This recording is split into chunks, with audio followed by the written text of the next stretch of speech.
Good afternoon, everyone. From Long Beach, California, we're coming to you live from Blair Field as your defending Pioneer League champion Oakland Ballers hope to snap a 5-game losing streak as they take on the Long Beach Coast, the playoff-bound Coast, after winning the first half of the season.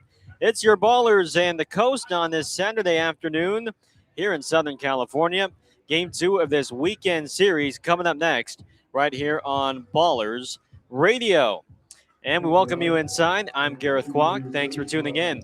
Whether you're listening on our YouTube channel or watching on the Home Team Network.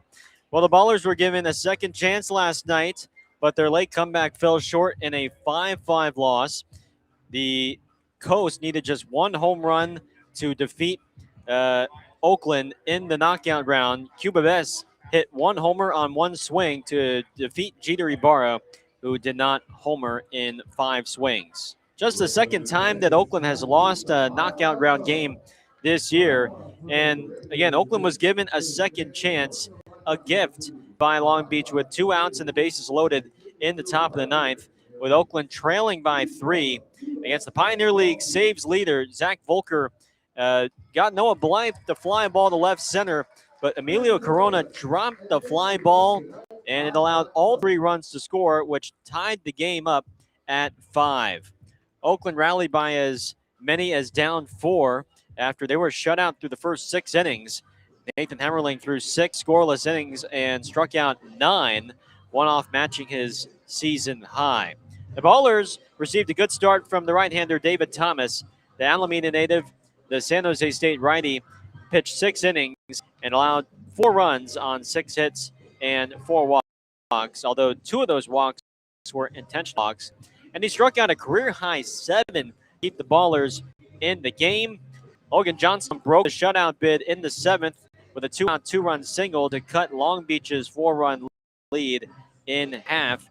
And Oakland received a good outing in long relief by the right-hander Nathan Darden. Red Pocket Mobile through 3 innings of long relief, struck out 3, scattered 2 hits, 3 walks, and a run. And he forced the game into the knockout round with a scoreless 9th after inducing a lineout from Cuba Vest. But in the end, Vest cranked the 1 homer needed in the knockout round into his own bullpen to clinch Long Beach's 3rd straight win. And the search for Oakland's first win of this week continues. It's our 2 pitchers brewing pitching for Oakland today. They will send the Japanese righty Ren Abe Arias. Second start as a baller. The 24-year-old from Yamagata, Japan, threw well, decently against Yuba Southern in his debut. And he will face the Pioneer League's pitcher of the month for the month of July. It is Matthew O'Brien, the rookie out of UC Riverside, who gets the ball for the Coast. He's coming off a strong season with UC Riverside this past year, and he will get the ball for Long Beach. Coming up next here on the Ballers pregame show, we caught up with the starting pitcher from last night in David Thomas, the Alameda native. He attended Heritage High School in Brentwood. We get his thoughts on his outing last night and how things are working for him here at Pro Ball. We also get some of his memories as someone who grew up as an A's fan. That conversation is coming up next when the Ballers pregame show continues here on Ballers Radio.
Welcome back to the Ballers pregame show. Gareth Kwok alongside the starting right-hander from last night, David Thomas, who delivered another quality six-inning start. David, 6 innings last night. You look strong. How did things feel for you out there on the mound?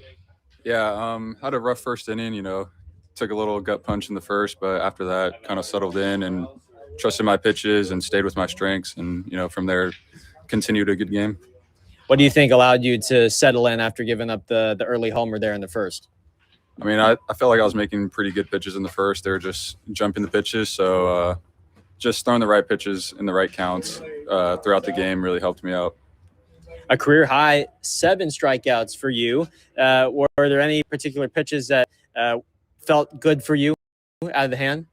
Yeah, so in the pregame when I was throwing, threw a couple sliders and they were feeling the best they've had all year. So, just having confidence in that pitch again. And then my splitter was working very well. And throwing the curveball for a strike just kept the hitters guessing. They didn't really know what pitch was coming. How did you like working with the rookie Connor Smith behind the plate? Yeah, just trusting his scouting report. He's played in this league a little longer than I have, and he's played this team before. So just trusting what he had seen from hitters and just going with what he was calling. Well, you're an Alameda native. You went to Heritage High School in Brentwood. What's it been like getting to pitch in your backyard, basically? Yeah, it's been nice. Have had a lot of friends and family who've been able to come out to games and watch me play, which is nice. And, staying at home, live with my grandparents, spending time with them, just it's nice being close to home. How did you first get connected to the Ballers, and what intrigued you about this opportunity? Yeah, so towards the end of my college career, I knew I wanted to play for the Ballers, and my coaches reached out to the coaches here at the Ballers and got connected through them. And I took a little time off after the season, and then once I was ready to throw again, I joined the Ballers. How does the arm feel now? Does it feel like it's in mid-season form? Yeah, I feel pretty built up now, and just from now on should be able to throw deep into games. David Thomas is our guest here on the pregame show. How's the adjustment been to pro ball after 4 years at the college level, and now you get to call this your living and your job? Yeah, throwing to wood bats is a lot more fun than throwing to metal bats. So that adjustment is awesome. The hitters at this level are for sure way better. So just trying to trust what I can do and believe in myself, and try to give our team the best chance at winning the game. Well, a couple of seasons at St. Mary's in Moraga, and then your last 2 seasons at San Jose State. How did you enjoy your time with the Spartans? Yeah, it was awesome. We had a pretty good team both years. Pitching the Mountain West is obviously very tough. So I think I gained a lot from that. Being able to come back from giving up a couple of runs and going deep into games and just trusting that my offense will pick me up. Did you have a favorite moment from college, either at St. Mary's or at San Jose State, when you reflect on those 4 years? Yeah, so at San Jose State, my senior year, I was able to pitch against St. Mary's, and I threw a complete game shutout. So that was pretty awesome to be able to do that against my old teammates. David Thomas, our guest here on the pregame show. Did you grow up A's fan, Giants fan in Alameda? Yeah, I was for sure an A's fan. I'd go to a couple games a year. Loved watching them play. Josh Donaldson, all those players were awesome. How about any pitchers? Yeah, I liked watching Sonny Gray. He was, the way he threw, it was just awesome to watch, and enjoyed watching him. David, how do you continue this momentum you've built and take it into the final after this weekend, 3 weeks of the regular season? Yeah, just, try to finish the year off strong, put up some good numbers, try to win some games, and, see from there, maybe we'll make the playoffs. David, it was fun to watch you pitch the other day, and we appreciate the time. Good luck next week, perhaps. Yeah, thank you. Appreciate it. That's David Thomas with us here on the Ballers pregame show. Back after this here on Ballers Radio.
25 years of military service, including assignments in support of Operation Iraqi Freedom and Operation. Just a few moments away from first pitch between your Ballers and the Coast, live from Blair Field. It is game 2 of this 3-game weekend set. Final visit down here to Long Beach in 2026. And Oakland is hoping to snap a 5-game losing streak after they had won their first 7 to start the month. Let's take a look at our starting lineups. They are presented by Rubenstein. Beginning in the outfield, in center, and leading off is Logan Johnstone. Noah Blythe, the right fielder, bats second. Jake Allgaier, the left fielder, bats third. Jeter Ibarra, the Pioneer League's home run leader, bats fourth and is at first base. Nick Leahy, the second baseman, hits fifth. Brendan O'Sullivan, the third baseman, bats sixth. Batting seventh is the catcher, Connor Smith. TJ Rogers is the shortstop, batting eighth. And making his Ballers debut is the designated hitter, Ethan Crawford, who was just activated onto the roster last night. Once again, that's Johnstone, Blythe, Allgaier, Ibarra, Leahy, O'Sullivan, Smith, Rogers, and Crawford for your Ballers. Let's take a look at the defense behind Long Beach's Matthew O'Brien for today. Behind for him today. Beginning in the outfield, Eddie Pelk's in left. Emilio Corona in center. Matthew Bardowell's in right. On the infield, Benjamin Rosengard at third base. Spence Kaufman's at short. Jacob Jablonski at second. Cooper Vest at first. And behind the plate doing the catching is David Whittle for today's starting lefty. It is the southpaw from Simi Valley, California. 22-year-old Matthew O'Brien is on the hill for a 9th time this year and for a 7th start. 3-2 record, 37 2/3 innings, 24 strikeouts, and he's only walked 13, just a whip of 1.19, and he is the Pioneer League's pitcher of the month for the month of July after posting outstanding numbers last month. 5 starts, a 3-1 record, just a 2.77 ERA for the rookie out of UC Riverside. Logan Johnstone is ready to go. The hip appears to be okay after he was drilled by a 94-mile-an-hour Zach Volker fastball in the 9th. And the first pitch of the ball game nearly hits him. It's a breaking ball in tight for ball 1. First pitch delivered at 4:35 p.m. local time down here in Long Beach. From the windup, the 1-0. Fastball misses a little high. 2 balls, no strikes on Johnstone.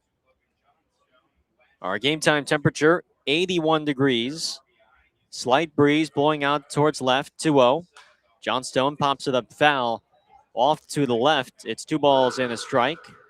Wind gusts up to 12 miles an hour for today.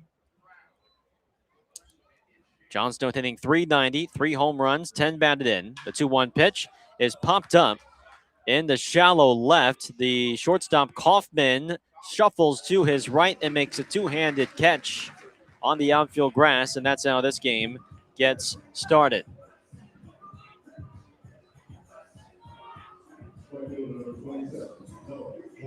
Oakland comes into this game with a record of 35-41 overall, and they are 13-15 in the second half.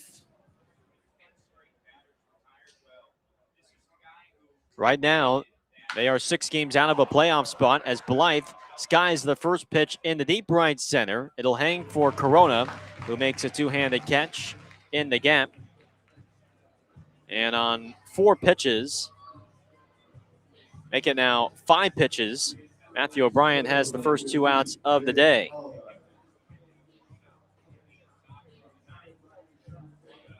Oakland right now, did I say 7 games? They're 6 games back out of a playoff spot in a crowded second half. First pitch to Allgaier is a fastball on the lower outside for a strike, 0-1. Long Beach and Missoula tied for second right now in this second half at 19-9. The 0-1. Allgaier pumps it up. Over towards first. Cooper Vest hustles over, but watches it go into the stands about 2 rows deep for a foul ball. It's 0-2. No score, top of the first, just underway here in Long Beach. 2 outs, base is empty for the switch hitting Allgaier, who had his 11-game hit streak snapped yesterday after going 0 for 5. 333 batter, 15 home runs, 63 batted in. 0-2 pitch is flared into shallow right center. The second baseman Jablonski backpedals and makes the catch, and it is a quick and efficient first inning for Matthew O'Brien. 3 up, 3 down in the top of the first. No score, we head to the bottom of the first, and when we come back, the Japanese righty Ren Abe Arias takes the hill for Oakland here on Ballers Radio.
Welcome back to Long Beach, bottom of the first.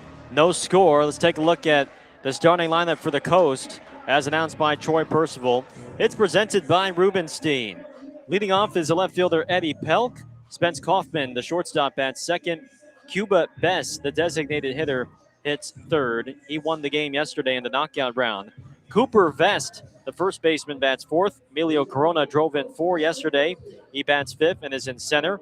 Benjamin Rosengard entered the game last night as a defensive replacement. He bats sixth and is at third base. Matthew Barnwell, the right fielder, hits seventh. Jacob Jablonski, the switch hitting second baseman, hits eighth. And David Whittle, the catcher, bats ninth. As it's the Japanese righty Ren Abe Arias on the mound for a second time in the Ballers uniform. And into his traditional Japanese windup. The first pitch to Pelk is chopped gently up the middle. The second baseman Leahy backhands, throws to first, and Ibarra digs it out, but it's not in time. And it's an infield single for Pelk to lead off the game. He hit a big chopper off the plate, and it took a huge hop over the mound. Leahy, the second baseman, charged and tried to get rid of the ball as fast as he could, but Pelk beats it out for an infield single. Abe Arias threw on Sunday against Yuba Sutter up in Marysville. That was his Ballers debut as he faces his former Red Pocket teammate, Spence Kaufman. First pitch is a slider outside for ball 1. 5 in the third innings, 5 runs, 9 hits, no walks, 2 strikeouts for Abe Arias in that start on Sunday. The 1-0. Kaufman tops it foul down the third base line. It's 1 ball and 1 strike. He pitched into the 6th inning and gave his team a chance, even though that was the game where Oakland had its 8-game win streak snapped. Oakland traded for him from the Red Pocket Mobiles last week. The 1-1. Kaufman takes a ball in the dirt. 2 balls and a strike. Abe Arias, 24 years of age, from Yamagata, Japan. 5'7", 166 pounds. The Ballers have had their eye on him ever since he has thrown against them. a couple of times this year while with Red Pocket. 2-1. Kaufman lines it foul down the right field line onto the roof of the Troy and Danielle Tulowitzki batting facility. And the count is 2-2.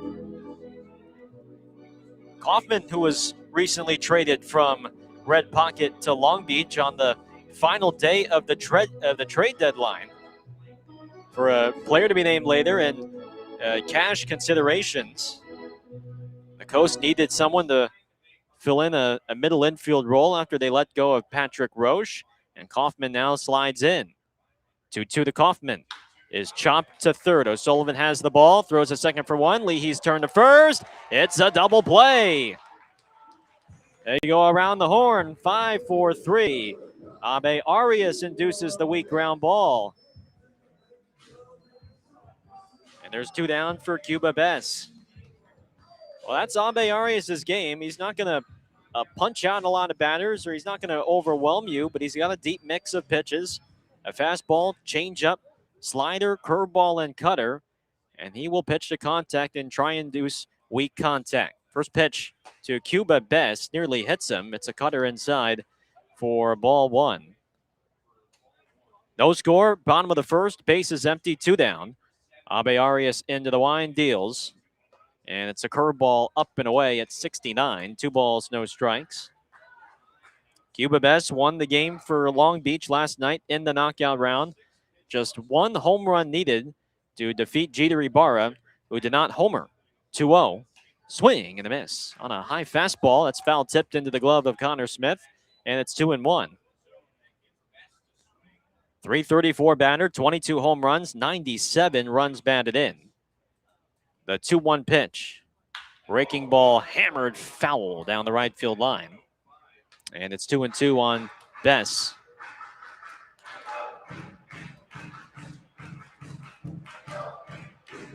'28-year-old, former Red Sox and Rockies farmhand in his second year in the Pioneer League. Here's the 2-2. Fastball misses high at 90 miles an hour, 3-2. Fastball will typically sit in the high 80s for Abe Arias, but it will flash at times 90. Payoff pitch to Bess. Here it is. And it's a fastball just a bit inside, and Connor Smith wants to use a challenge. And they should display it on the scoreboard in right center. And it's been overturned to a strike. Well, I guess they didn't have the technological capabilities to flash it on the screen. But either way, the public address announcer announcing that the call's been overturned. A great pitch on the lower inside corner. It did clip that zone from Abe Arias, and it faces the minimum in the first to the second here in Long Beach. No score here on Ballers Radio.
No score, top of the second here from Blair Field in Long Beach.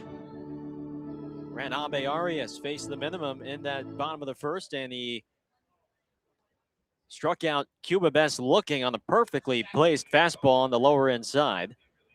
Top of the second, Matthew O'Brien needed just 8 pitches to work through the first. He faces Jeter Ibarra. Left on left matchup, and the first pitch to Jeter is flared in the shallow right center, and it drops for a base hit. He was a little out in front on that breaking ball, sort of topped it off the end of the bat, but he just gets enough to plop it into right center, and it's the first base runner for Oakland today. Leadoff man is on for Nick Leahy. The Ballers did not have a base runner reach until the 5th yesterday, as Leahy takes a first pitch ball in the dirt, 1-0. Excuse me, I take that back. The first 10 batters yesterday were set down by Hemmerling before Blythe singled with 1 out in the 4th. 1-0. Leahy grounds it foul down the third base line, 1 ball and 1 strike. Now again, the Ballers have faced 2 of the best staffs in the league. Modesto earlier this week and now Long Beach this weekend.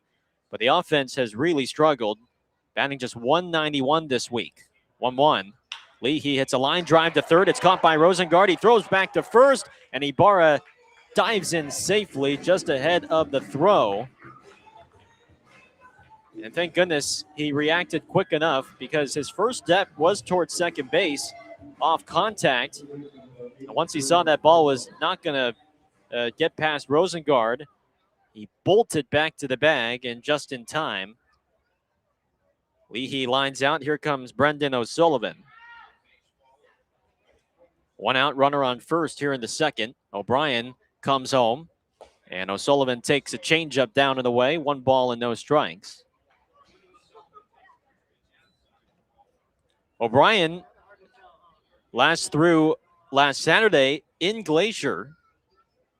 5 innings, 4 runs, 7 hits, 2 strikeouts.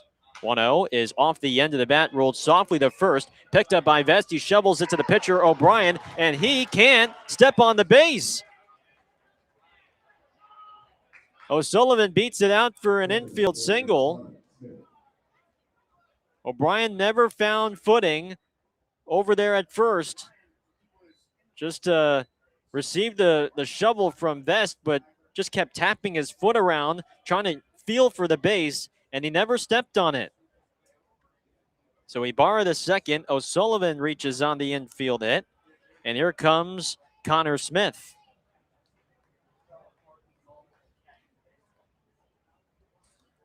First pitch to Smith is a breaking ball high and away for ball 1. Well, I guess I thought it was a hit, but the official scorer here in Long Beach has ruled it an error on the pitcher, O'Brien. So it is an error on O'Brien. The 1-0. Smith fouls it straight back into the padded backstop. It's 1 ball and 1 strike.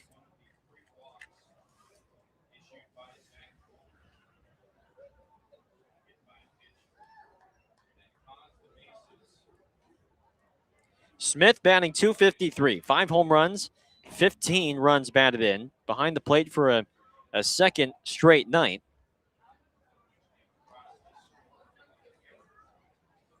With the lefty O'Brien on the hill. The 1-1 is fouled back into the screen. 1-2.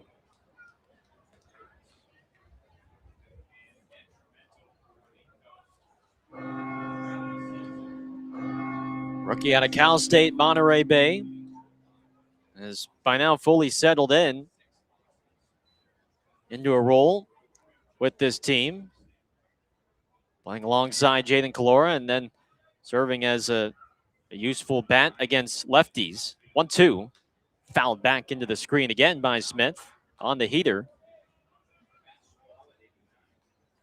O'Brien will operate with 4 pitches in his mix.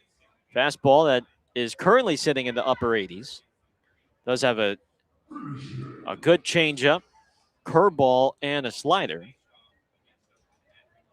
No score, 2 men on with 1 out for Smith here in the second.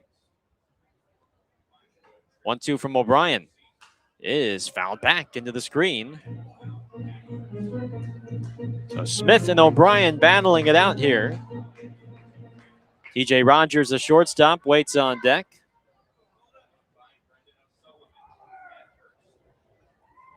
On a sunny Saturday afternoon, late afternoon, here in Long Beach. A look at second, the 1-2. Breaking ball, cut on and missed. And with first base occupied and the ball in the dirt, Smith is out. First strikeout for O'Brien, 2 away for TJ Rogers. Ballers today in their road greens.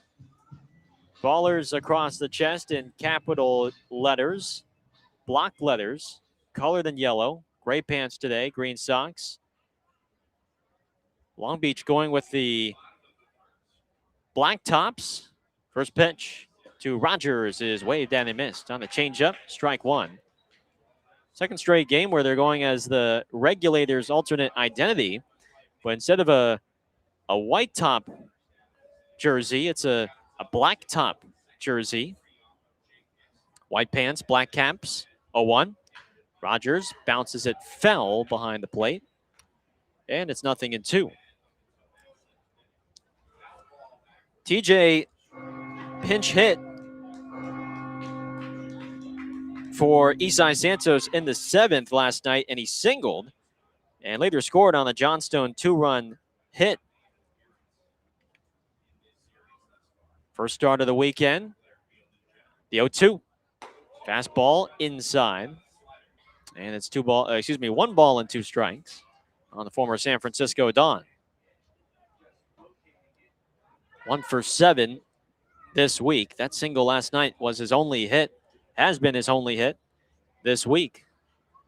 The 1-2. Down and in with a breaking ball. He lays off. 2 balls and 2 strikes. O'Brien ended the month of July with a outstanding start against Red Pocket. 8 scoreless innings, just 1 hit and 4 strikeouts. 2-2. Rogers pulls it foul on the ground down the left field line. Did not walk a batter in that outing against the Mobiles. This is Oakland's first time facing O'Brien as a starter. He did face them out of the bullpen back on June 30th. So first start against Oakland. He's ready. Here's the 2-2. Rogers stays alive and fouls it back into the netting.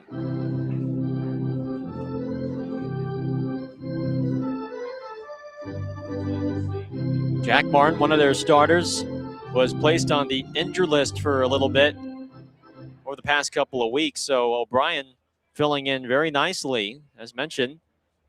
Pioneer League Pitcher of the Month for July. The 2-2. Breaking ball. Rogers started to go, but holds up. And it's taken in the dirt for ball 3. 3-2. Our umpires for today, Ryan Blayberg is calling balls and strikes. Scott Jones is at third base, and Arturo Belmonte is at first. Runners will be on the move, 3-2 with 2 down. No score. Top of the second. Second and first for Oakland. Here's the 3-2.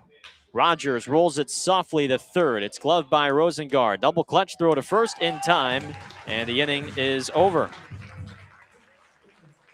The Ballers strand a pair at second and first after a hit and an error. We go to the bottom of the second. No score here from Long Beach on Ballers Radio.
Home half of the second inning. No score between the Ballers and the Coast. Time now for our Caltrans keys to the game. And my keys for today, number one for Oakland, they need to stay disciplined. Last night, too many strikeouts. Long Beach recorded 11 strikeouts on the night. If Oakland can be a little bit more disciplined and not chase as many balls out of the strike zone, I think that will help. As Abe Arias throws a strike down the middle to Cooper Vest, 0-1. And for Wren on the mound today, he's got to make competitive pitches against this dangerous Long Beach lineup. The 0-1 is lifted out to left center field. Allgaier broke in initially, now gets twisted around, and he makes a backhanded catch before he crosses onto the warning track. Well, Allgaier only making his fourth start this season in left field, and maybe not the prettiest routes. Got twisted around, but he makes the backhanded grab before crossing onto the warning track, and there's one away. Well, if Abe Arias can make competitive pitches, there's some hitters on this Long Beach lineup that you have to be careful with, but make sure that they're competitive and they're thinking about them with each and every pitch taken. As he deals a strike on the outside to Corona, it's 0-1. Traditional Japanese windup, the 0-1. Breaking ball popped up out of play down the first base line, and it's 0-2. Drove in 4 of the 5 Long Beach runs last night, including a 3-run homer in the first off David Thomas. His 18th of the year. The 0-2 is down and away with the slider. 1 ball, 2 strikes. However, he made a costly error in the outfield. What would have been the final out of the game. He dropped a fly ball in left center with the bases loaded. The 1-2. Breaking ball, swing and a miss, strike 3. And there's that curveball from Abe Arias. He pulls the string, and Corona is way on front. And there's 2 down. 2 strikeouts for Abe Arias. And here is Benjamin Rosengard.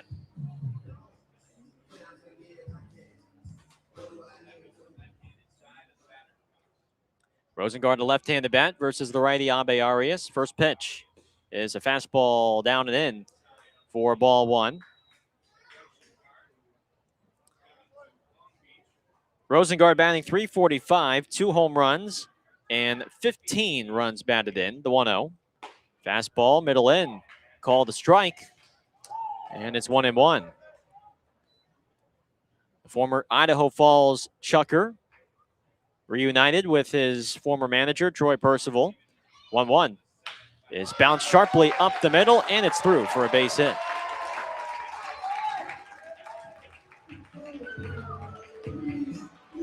Two-out single for Rosengard, and here comes Matthew Bardowell.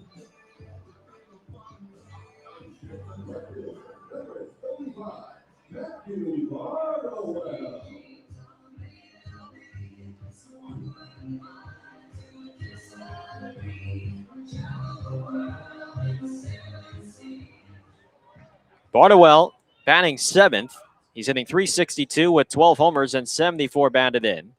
First pitch is a fastball inside, and it skips off the glove of Connor Smith and rolls behind him. And if I were to guess, that will likely be a pass ball.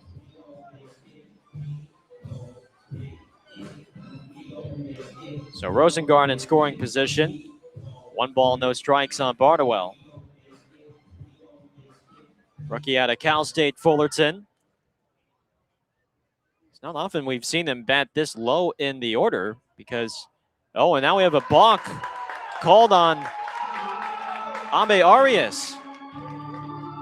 That was the third base umpire, Scott Jones, on the call. I'm not so sure if Wren just flinched on the mound, but Scott Jones pointed at him and signaled a balk, and now Rosengard's at third. It's 1-0. The pitch is in the dirt, and blocked by Smith. 2 balls, no strikes. So 2 free bases in a matter of seconds. Now has Rosengard at third.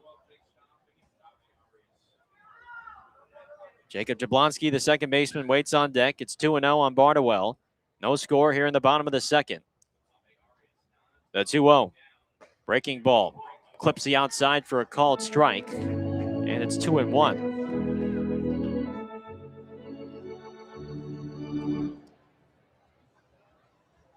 Abe Arias pitched the first 13 games as a member of Red Pocket. A belt high set, the 2-1. Breaking ball blocked in the dirt by Smith, and it's 3-1. One of Red Pocket's most reliable starters, someone who could give you 6 quality frames more often than not. He went into he pitched 6 innings or more in 9 of those 13 starts. Here's the 3-1. Bardwell hits a line drive down the right field line. That is foul. And it's now a 3-2 count.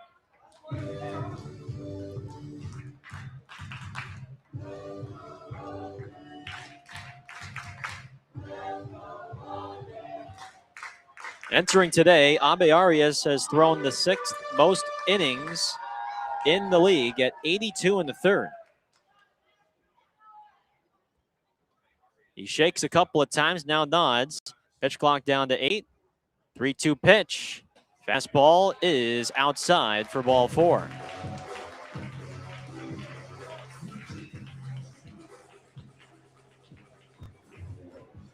So a 2-out single and now a 2-out walk, and it brings up Jablonski.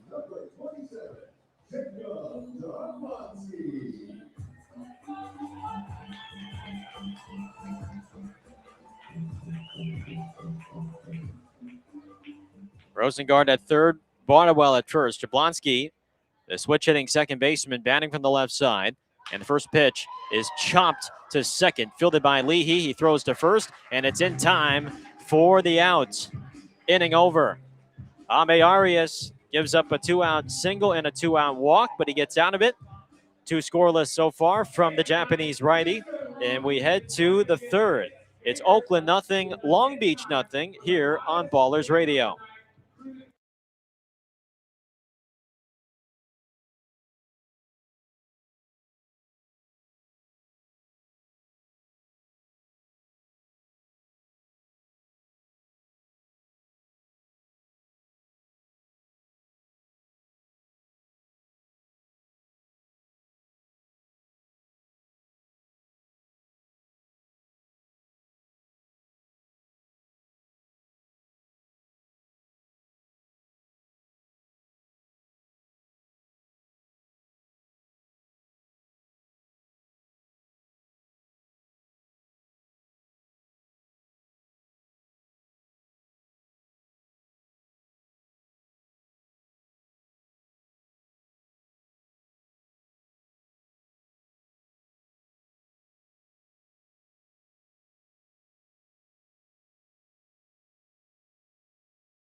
Top of the third, Ballers up to bat.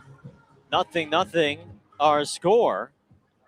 Gareth Kwok live here in Long Beach from Blair Field, and Ethan Crawford digs in from the right side, and he swings at the first pitch and drills it to deep left center field. Corona lays out and makes a terrific sprawling catch in the gap. The first at-bat for Ethan Crawford in a Ballers uniform. He's been the bullpen catcher the last several weeks. Just activated yesterday, and he put a charge into that ball to deep left center, but Emilio Corona lays out and makes a terrific catch to rob Crawford of potential extra bases. One away. That's Emilio Corona we're more accustomed to seeing. As here is Logan Johnstone in the top of Oakland's lineup. First pitch is a heater on the outside for a strike. 0-1. Johnstone popped out to short in his first at-bat, the 0-1. Breaking ball is high and in. 1 ball and 1 strike. O'Brien finished up at UC Riverside this past year. 1-1.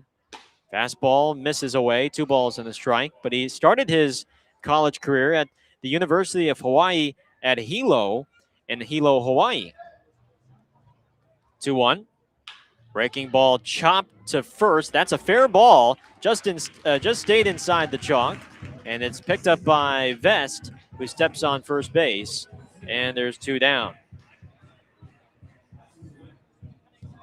2 seasons at Hawaii Hilo in the Pacific West Conference. For transferring to UC Riverside for his last 2 years of college eligibility. First pitch to Blythe is popped up foul out of play. 0-1. Not really a strikeout thrower. Also a guy that pitches to contact, but knows how to induce weak contact. 0-1. Blythe pulls it on the ground. That is a fair ball down the left field line. Extra bases for Noah Blythe as it bounces off the bottom of the wall and is dug out by Pelk. And Noah Blythe has a 2-out double here in the third. Almost took out the third base umpire, Scott Jones, who he had to wait for a second for him to signal fair, but evidently stayed fair just inside the bag. And Ballers have a 2-out man in scoring position for Jake Allgaier. Frankly, these opportunities have come by very scarcely this week with how well opposing teams have pitched against Oakland. Can the Ballers come up with another 2-out hit? It's Allgaier at the plate, and the first pitch to Jake is a breaking ball on the outside for strike 1.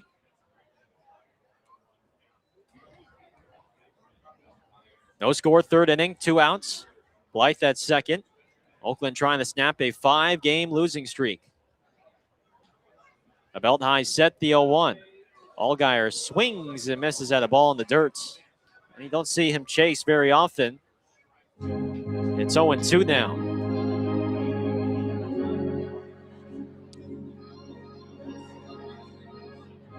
Named the Pioneer League Hitter of the Week earlier this week after his strong performances against Red Pocket and Yuba Sutter. He is batting from his natural right side. Grew up right-handed before eventually teaching himself how to bat lefty and switch hitting.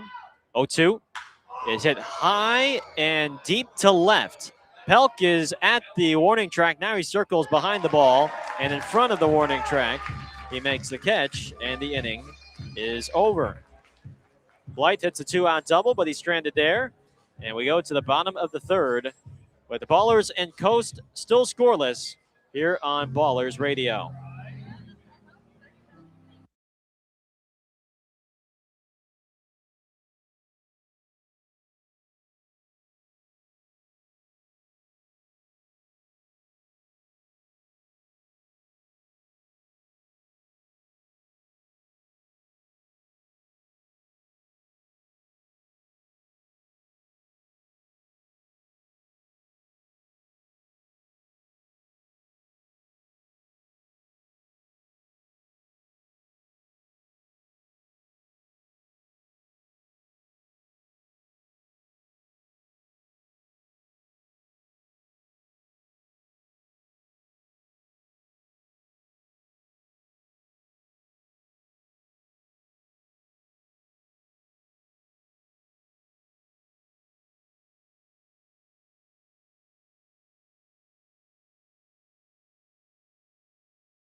Bottom three, it's Oakland nothing, Long Beach nothing. Time now for our Pacific Pipe climb to the top of the PBL standings updates.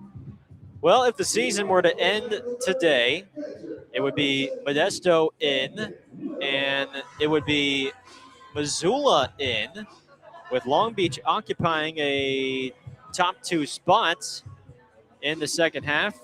The tiebreaker is full season record for that wild card spot. And right now, Missoula holds the next best full season record of the non-playoff teams, as David Whittle, the catcher, takes a fastball low for ball one. The Paddleheads right now also 19-9 in the second half, but 43-32 overall. 1-0 to Whittle is popped up foul down the first base line.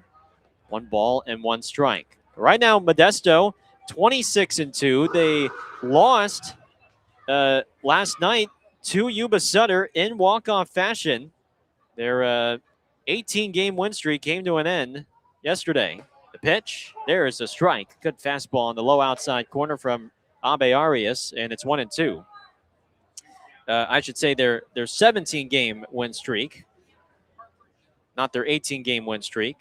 Still nothing short of impressive, as here's a breaking ball outside, 2-2 to Whittle.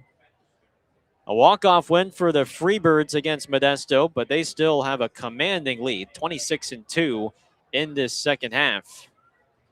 From the windup, Abe Arias fires. Whittle hits a high fly ball in the deep center, but Johnstone backpedals a few steps and makes a two-handed catch about 10 feet shy of the warning track. And there's one away. Long Beach at 19-9, Missoula at 19-9, Boise at 18-10, trying to stay afloat. Idaho Falls has lost back-to-back games now at 16-12. Billings at 15-13, but they already have a spot in the postseason locked up. First pitch to Pelk is a fastball low, ball one. And then there's Oakland at 13-15. After winning the first 7 this month, 1-0. Fastball is inside, 2 balls, no strikes. They've lost 5 in a row and now sit 6 games back out of a playoff spot with 19 to play. 2-0. Pelk takes a cutter on the outside for a strike. It's 2-1. Top of the lineup now for Long Beach with 1 out. Base is empty here in the third. The 2-1. Pelk smokes one to deep right center field. Blythe is hustling back. He's looking up, and it hits the bottom of the wall. Pelk heads into second base, and he has a 1-out double.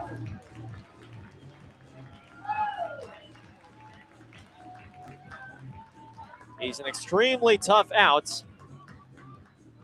He consistently puts the ball in play and consistently makes hard contact, and that time he came about 10 or 15 feet shy of a home run as he hit that one off the bottom of the wall in right center.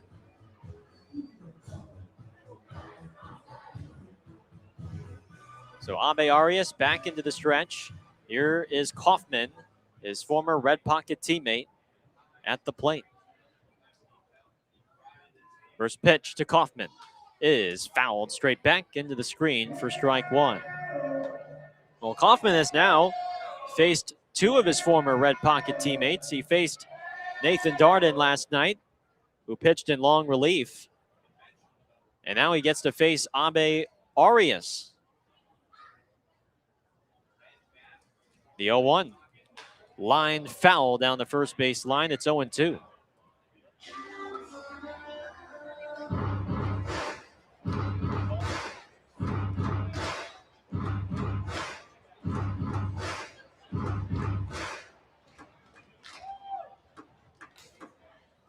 Abe Arias gets the sign from Smith. Now goes set his 0-2.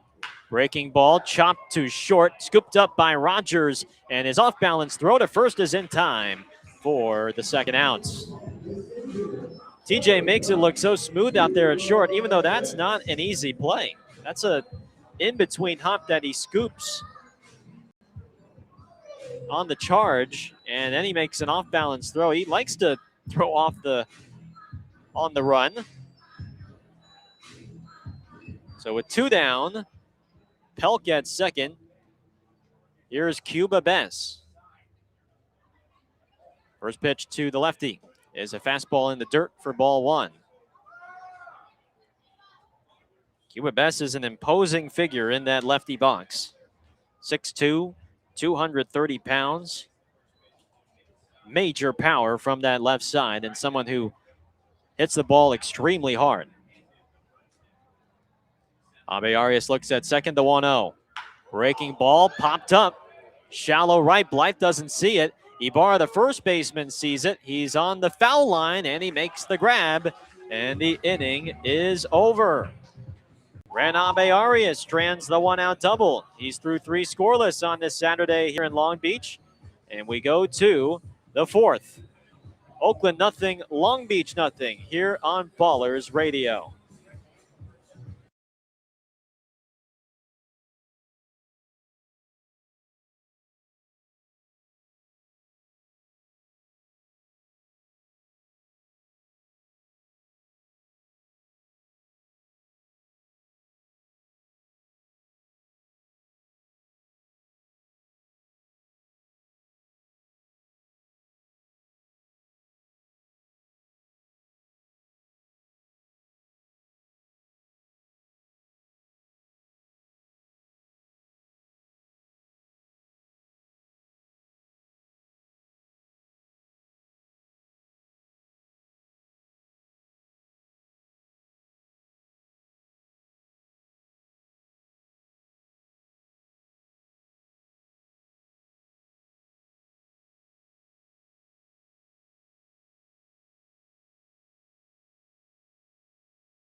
Top 4 here from Long Beach. Jeter Ibarra leads off for Oakland.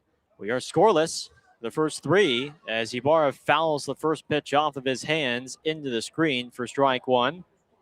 No balls in the strike. Matthew O'Brien, 38 pitches through 3, and they'll face the middle of the lineup. Ibarra, Leahy, and O'Sullivan against O'Brien. 31 home runs, continues to lead the Pioneer League. 0-1. Breaking ball is called a strike on the inside, 0-2. Still a home run away from breaking Christian Almanza's single season home run record of 32. The 0-2. Breaking ball sent foul down the left field line. It's been a little bit since Ibarra's last homered. It has been 7 games since he's last gone yard, and albeit this is a tough place to hit home runs. I would say the second most pitcher-friendly ballpark in the league. 393 to center, 335 down the left field line, 330 down the right field line, with alleys ranging as far as about 370 each way. 0-2. Change up, called, strike 3 on the outside. And we have a challenge here from Ibarra. And it is outside. Call's overturned to a ball. It was about a ball and a half off the plate. Pretty easy challenge for Ibarra to use there. Here's the 1-2. Breaking ball is low and away. 2 balls, 2 strikes. Oakland has both challenges left. Long Beach with 1 remaining. Lefty on lefty matchup from the windup, the 2-2. Ibarra swings and misses at a fastball for strike 3.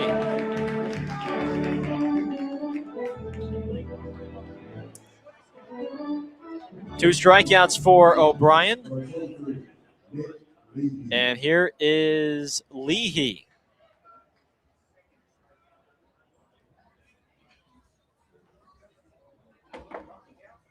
Right-handed bat versus a lefty. First pitch is lined into left center field, and that falls in for a base hit. A soft line drive that drops in for a hit, and Leahy, who sees lefties as well as anyone on this club, he and Blythe have the best batting averages against lefties. A .356 batting average, and he's got a one-out single to bring up Brendan O'Sullivan.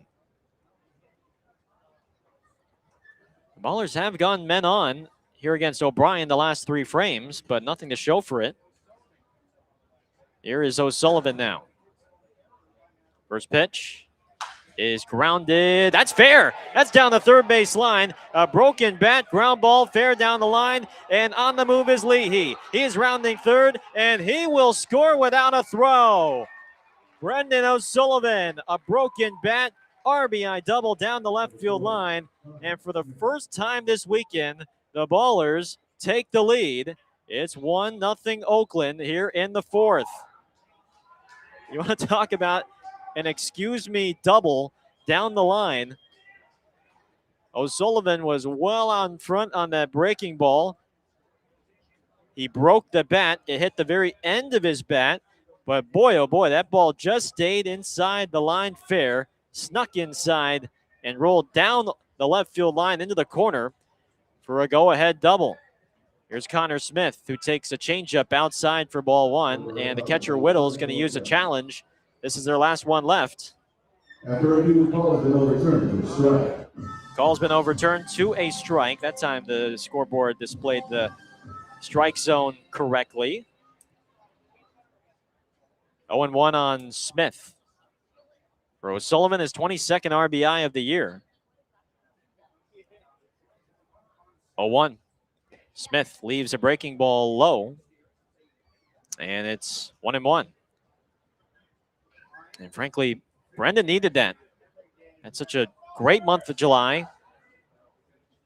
It cooled down this month, only batting .237 in August. But that was the type of swing he really needed. 1-1. Smith pops it up. Shallow center for the second baseman Jablonski, who backpedals and makes a two-handed catch. Did the pop-up dance there. Was just kind of straddling, kind of crab walking into shallow center before at the very last second reaching out with two hands to make the catch. 2 outs, 1-0 Ballers for TJ Rogers.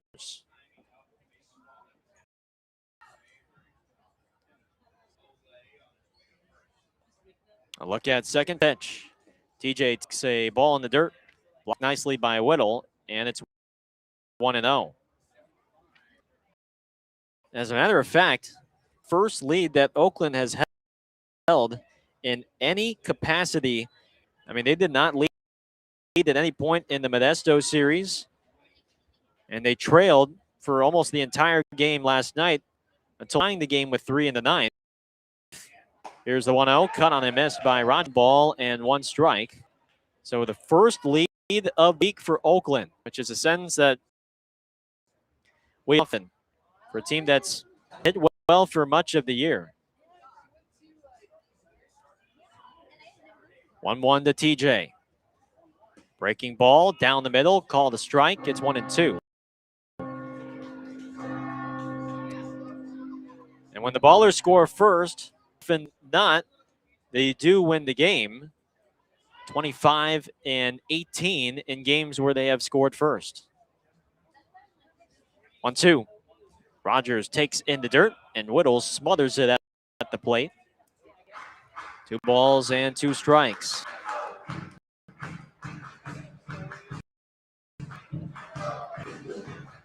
Rogers' base hit off bench last night snapped in 0 for 10. skid.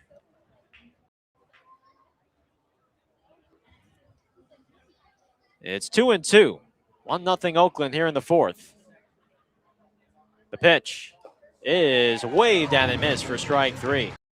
Boy, he was front on that curveball. It's a third strikeout for Matthew O'Brien, but the Ballers have their first lead of the week on a RBI double from Brendan O'Sullivan down the third base line. It's 1-0 Ballers as we go to the bottom of the fourth here on radio.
Heffernan Insurance Brokers has been helping people make smart decisions since day one, offering business insurance, personal home and auto, employee benefits, and retirement and wealth management. Make a smart decision for your business or family today. Visit Heffernan Insurance Brokers online at hefins.com. First pitch cutter on the inside, called a strike. Delivered by Abe Arias. It's 0-1 on Cooper Vest, the first baseman. 1-0 Oakland, our score here in the bottom of the fourth. Next pitch is waved down and missed. Good, slow curveball from Abe Arias. And he's ahead 0-2 on Vest. RBI double by O'Sullivan has Oakland in front 1-0. And here's the 0-2. Breaking ball lifted to fairly deep right. Noah Blythe backpedals 2 steps to make the catch. And there's one away. There's not a ton of information on Abe Arias, but what we do know was that last year he was in the Japanese BC League, aka the Baseball Challenge League, which is one of the biggest independent professional baseball leagues in the north central region of Japan. Here's Emilio Corona, the center fielder. First pitch to the righty is fouled down the right field line for strike one. It consists of 6 local organizations and their teams. The BC League was founded in 2006 as a second independent professional league in Japan, and it started play in 2007. Next pitch to Corona is hit high and deep to left. The wind is carrying it to the warning track. Allgaier backpedals and reaches up to make the catch right on the warning track for out number 2.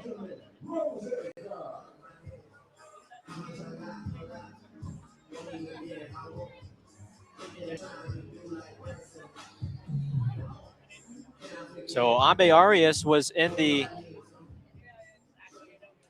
Japanese BC League last year. Then he attended a tryout as part of the Pan Am Baseball Foundation. Here's a breaking ball to Rosengard that's called a strike. 0-1. The Pan American Independent Baseball League making history as they signed him and his brother, Nene. Here's a breaking ball low. 1 ball and 1 strike. Nene Abe Arias and Ren Abe Arias trained in the Dominican Republic and were scouted and signed by Red Pocket. Here's a quicker windup, and it's a drive to deep left field off the bat of Rosengard, and Allgaier has to play this off the wall. He bobbles the baseball, throws it back in towards third. Either way, Rosengard was going to settle for a double.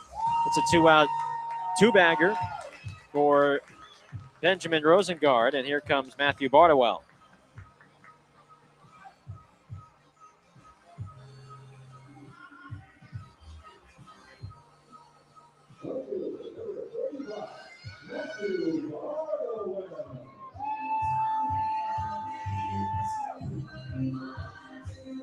Here's Bardowell.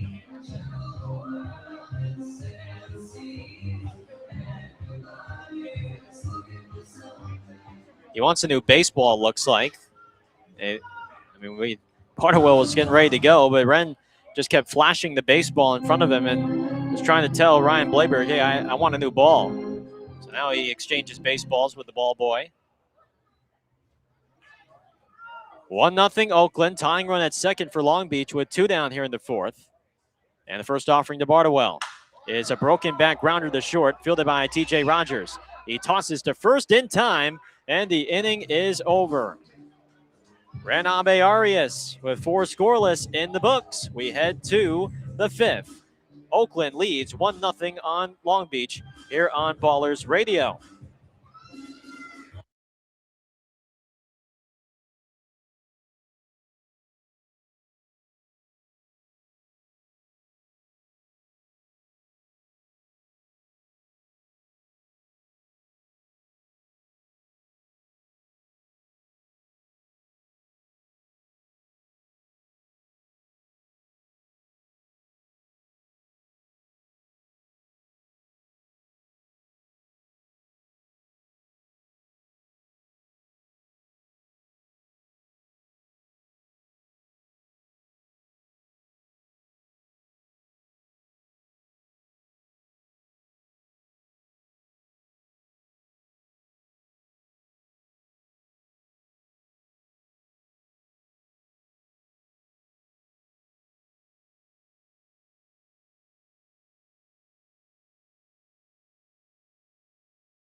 Top 5. Thanks for tuning in on this Saturday afternoon here in Long Beach. It's 1-0 Ballers. Game 2 of this series. I'm Gareth Kwok for Ballers Radio. Here's Ethan Crawford. First pitch from O'Brien is a breaking ball high and away for ball 1. This is Crawford's first game with the Ballers. He was activated yesterday. O'Brien winds the 1-0. Crawford fouls it off to the right. It's 1 ball and 1 strike. He had been serving as the bullpen catcher for the last several weeks. The spot opened up for this weekend, and here he is DHing. The 1-1 swing and a miss. He chases a changeup, and it's 1-2.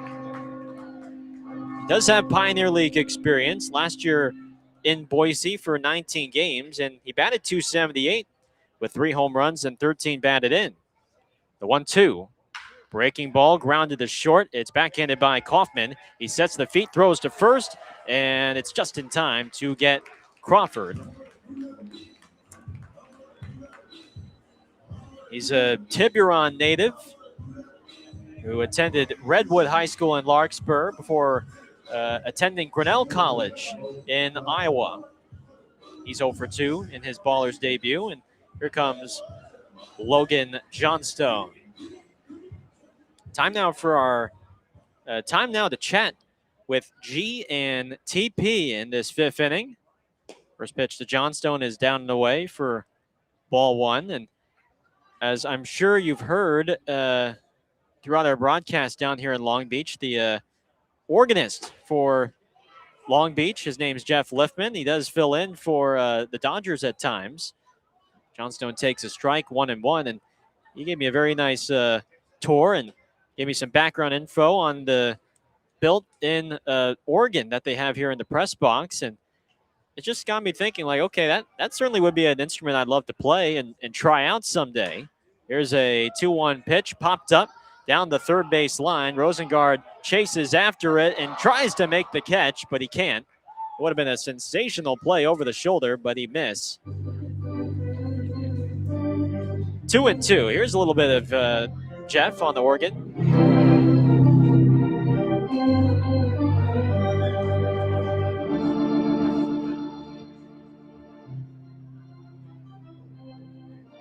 Looked like a little bit of Elton John there. A little bit of,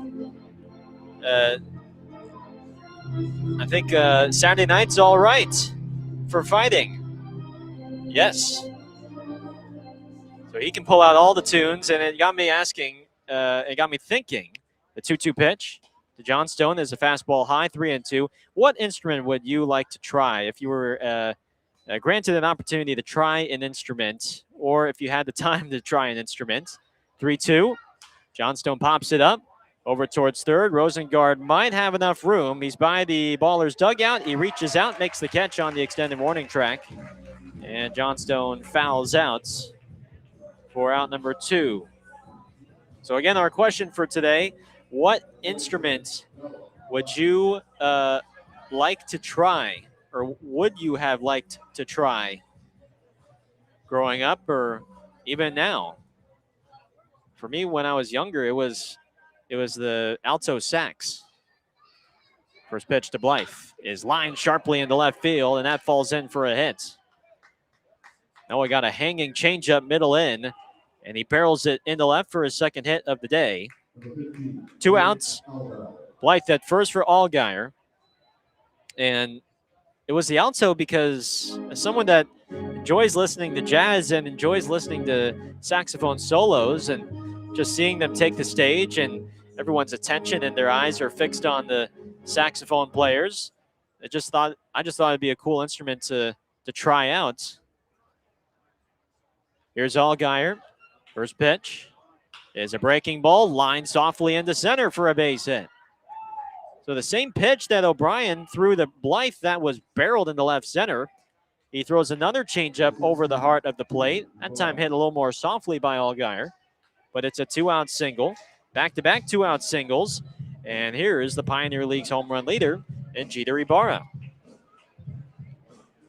Now, I played clarinet growing up because I was told that really is like a prerequisite to then learn how to play sax. It'd just be easier if I learned clarinet for a couple of years and then transitioned to saxophone. But ultimately, I was just I think I was just not interested in taking up another instrument, and combined with my schedule then and balancing sports and other academics. So I just thought I don't know if I have the time to really focus on another instrument. So I stuck with clarinet for over 10 years.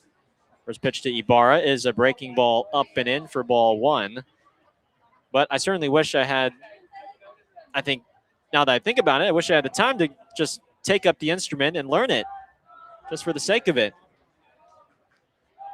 The 1-0 to Ibarra is pulled on the ground, fair down the right field line. Extra bases for Ibarra, and this will add on to Oakland's lead. Blythe is in. Here comes Allgaier. The throw is cut off.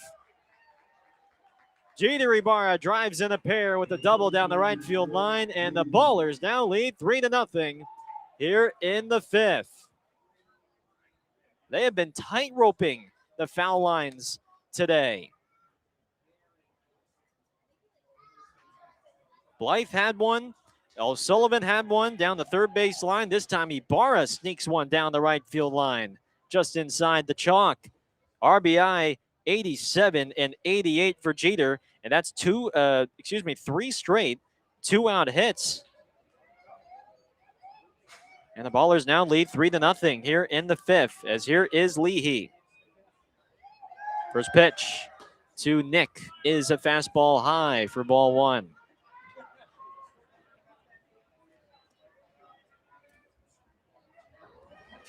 Three nothing Ballers.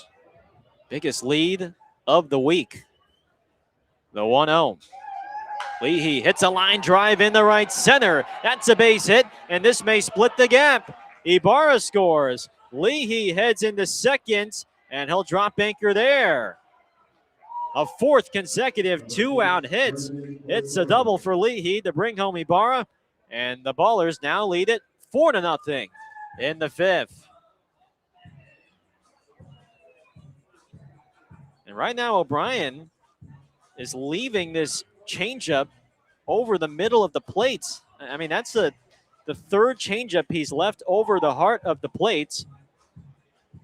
Blythe hit the changeup for a single. Allgaier hit the changeup for a single, and that time another changeup that just stayed flat in middle in. And Leahy barreled it up into right center, his 38th RBI of the year. It just doesn't have the same bite that it did in the first 4 innings. And the Ballers have taken full advantage. 4 straight two-out hits. Here's O'Sullivan. Make sure to submit your answers in our chat. I'll get to your answers in the half inning next. First pitch to O'Sullivan's fouled back into the screen for strike one.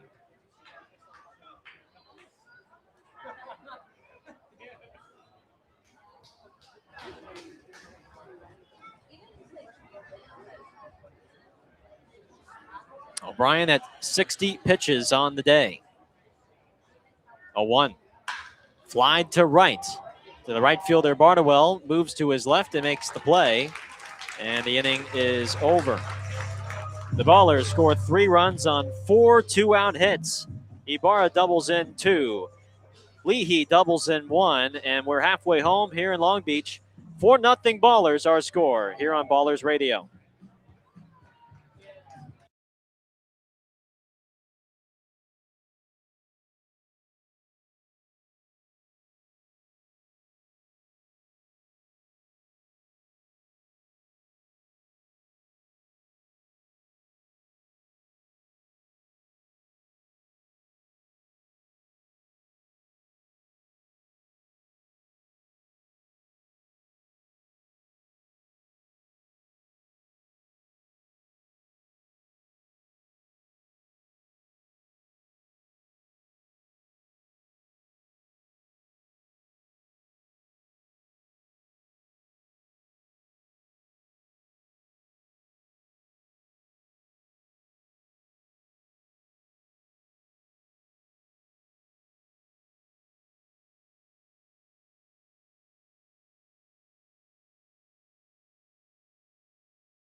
Halfway through here from Blair Field, bottom of the fifth, Oakland leads 4-0. Game 2 of this 3-game weekend set. Gareth Kwok live in Long Beach. 4-0 Ballers. Renabe Arias has received some much well-deserved run support as he will face Jacob Jablonski here in the fifth to lead off. First pitch to the switch hitter is a breaking ball down the middle for a called strike one. Again, our chat GTP question for today, if you could take up or pick up any instruments either when you were younger or now, which instrument would it be? The 0-1 to Jablonski is popped up to the shortstop Rogers, and on the infield dirt, he makes the catch, and there's one gone.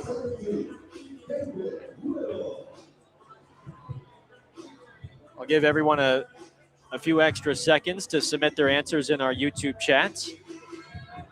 And I asked the question because they do have a in-house organist, Jeff Leffman, who's sitting about, 50 feet to my right at the very end of the press box. First pitch to Whittle is a breaking ball for a strike. 0-1, and here's a little listen at him right now.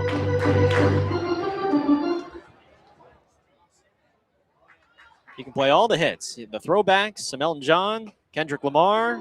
Here's a breaking ball that was called a ball. It looked like it was in there for a strike, and we have a challenge from Smith. That was pretty clearly on the inside. So Smith gets another challenge right. It's 0-2. Abe Arias throws, and this is popped up. 0-2 pitch popped up. It's the shortstop Rogers who races in, and he caught it.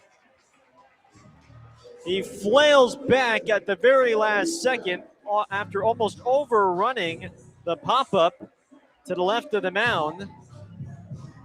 But he hangs on, and there's 2 down for Eddie Pelk.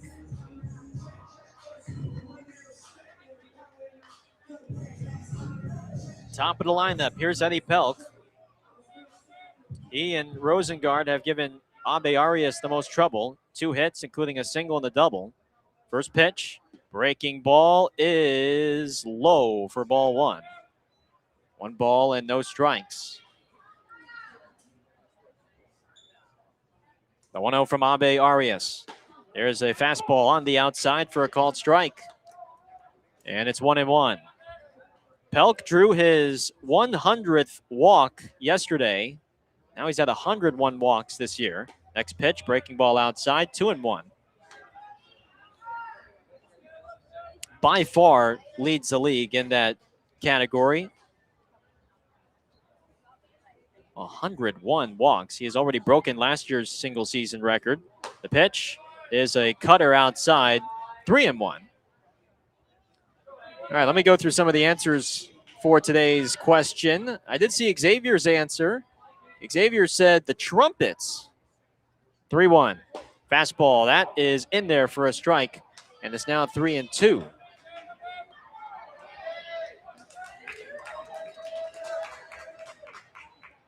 Jeff Butt said he plays the guitar, but he would like to play the piano. I think that's another one I'd like to try, the piano, albeit that does not seem very easy.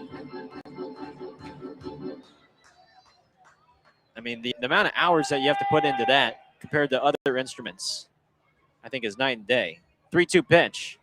Pelk rolls it softly to second. It's a belt-high hop for Leahy, and he throws out Pelk to end the inning. Ren Abe Arias with 5 scoreless innings today here in Long Beach. And we go to the 6th. It's Oakland 4, Long Beach nothing here on Ballers Radio.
Top of the 6th, Ballers 4, Coast nothing. We're taking your answers to our question for the day.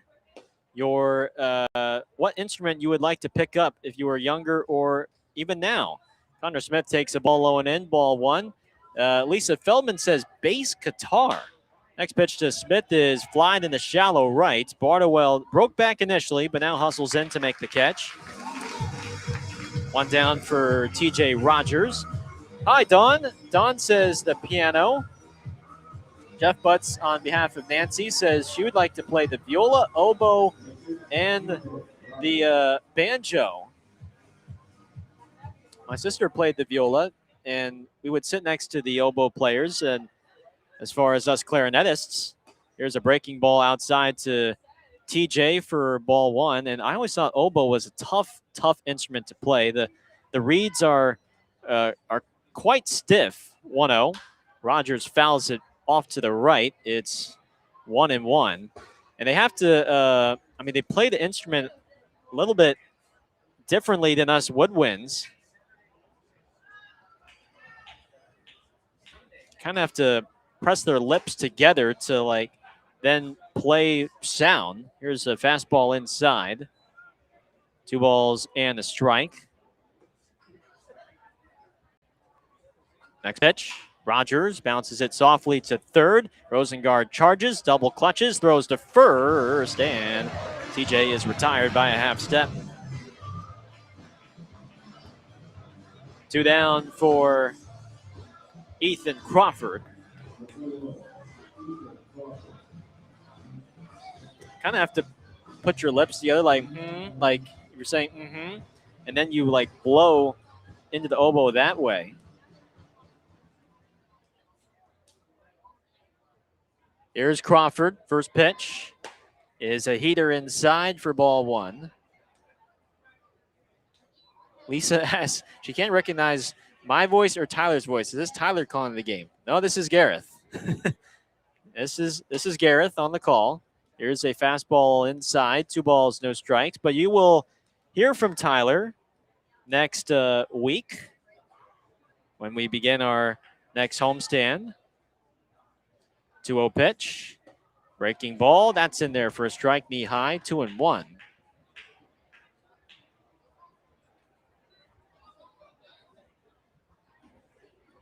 Tyler just said, I'm just hanging out here. 2-1. Inside, and it hits Crawford on the, it looked like on the backside in the butt.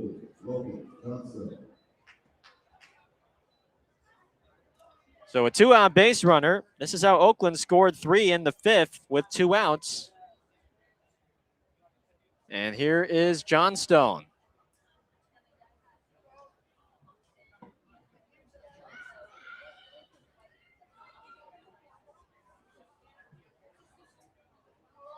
Left on left matchup. 4-0 Ballers our score. First pitch, fastball is low for ball one.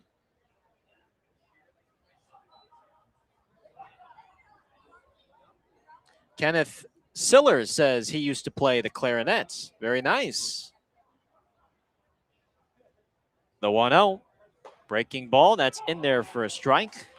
1-1. I always thought band class was just a nice break from the rigors of your typical science and math and English classes. Just an hour to perform and learn new pieces, learn new composers, and just learn what music should be all about. Pickoff move to first. Back in safely is Crawford. The pitch is fouled down the left field line. 1 ball and 2 strikes here on Logan Johnstone. Hope everybody's enjoying their Saturday afternoon back in the Bay Area. 1-2 on Johnstone. The pitch, fastball is on the outside corner for a called strike 3. And Johnstone will use a challenge, and that was indeed inside the zone for strike 3. So O'Brien bounces back. He hits Crawford with 2 outs, but gets out of it. And we go to the bottom of the 6th. It's Oakland 4, Long Beach nothing here on Ballers Radio.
Last of the sixth here in Long Beach.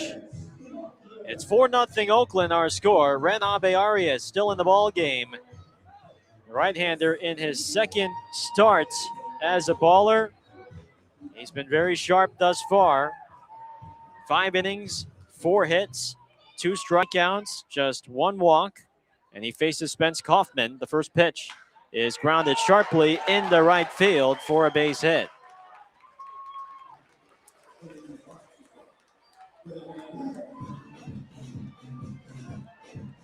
Here is Cuba Bess, the designated hitter.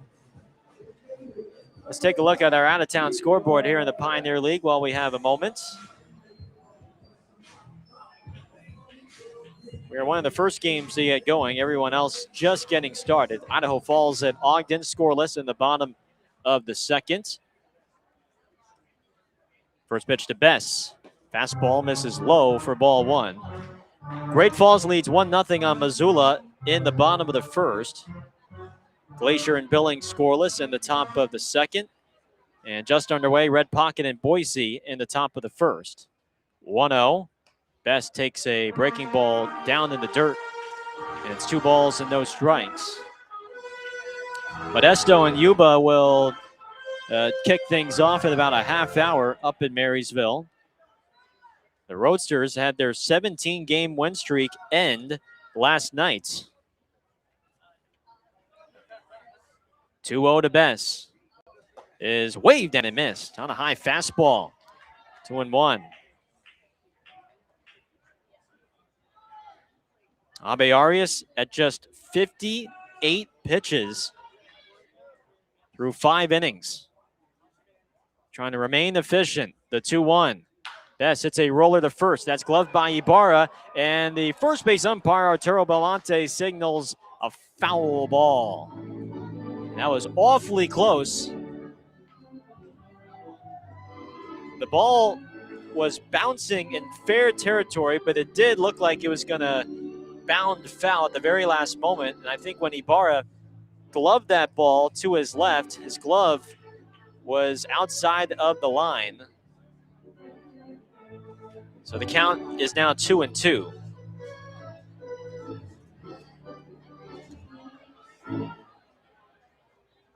Two balls and 2 strikes.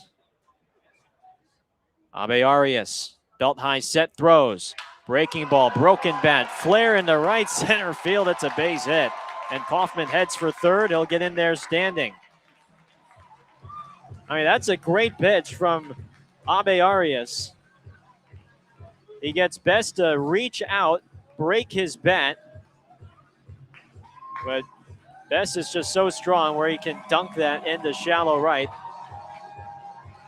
First and third with nobody out for Cooper Vest. And this is where Long Beach, with their power, all it takes is one swing to reinsert themselves into the conversation.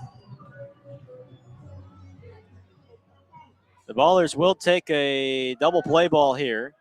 Infield is back with men on the corners. First pitch to Vest is a breaking ball on the outside at 69 miles an hour for strike 1.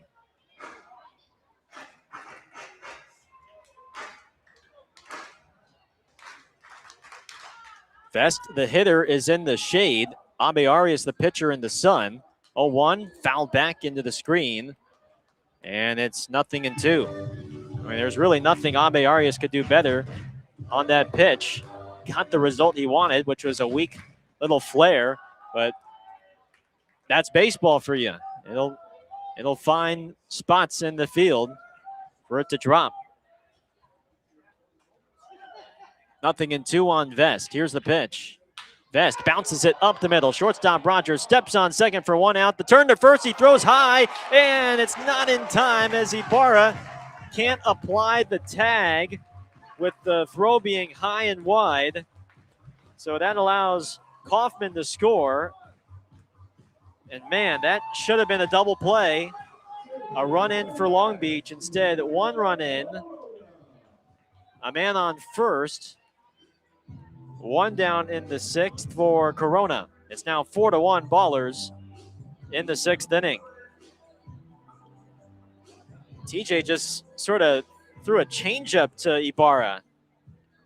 Just an awkward looking release, and Ibarra had to come off the bag. First pitch to Corona is bounced foul down the third base line for strike one.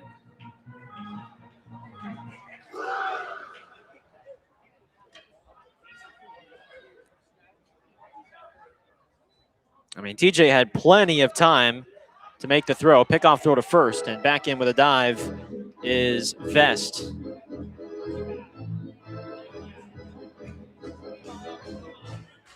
It goes 6 unassisted on the fielder's choice. 0-1.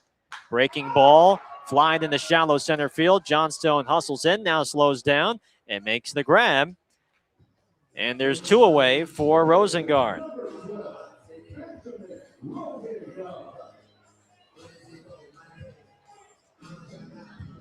Here's Rosengard.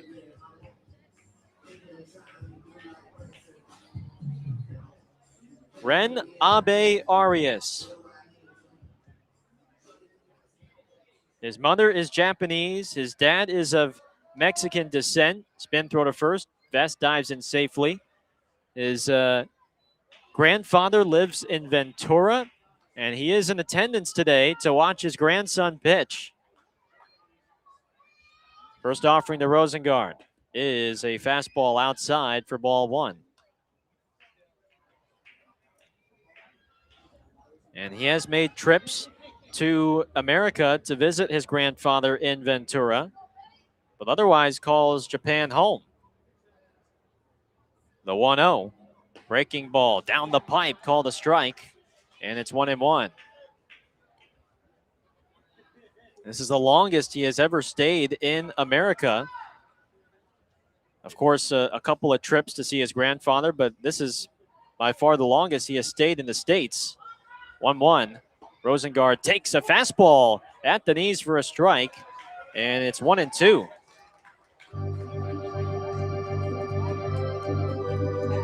A run in for Long Beach on 2 hits. It's 4-1 Ballers in the last of the 6th. 1-2 on the former Idaho Falls Chucker, Benjamin Rosengard. Abe Arias deals. Fastball is high. Rosengard started to swing but held up. It's 2-2.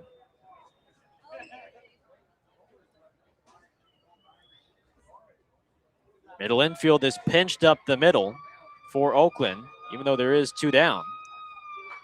The 2-2. Breaking ball bounced sharply to short. It's fielded by Rogers, and he hustles to the bag and wins the foot race on Vest for the force out, and the inning is over. Ren Abe Arias claps his glove as he has dealt 6 innings of 1-run baseball against the playoff-bound Long Beach Coast here in Long Beach. We go to the 7th. Oakland ahead 4-1 here on Ballers Radio.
We head to the 7th on this Saturday afternoon, or I guess now it's Saturday evening, here in Long Beach.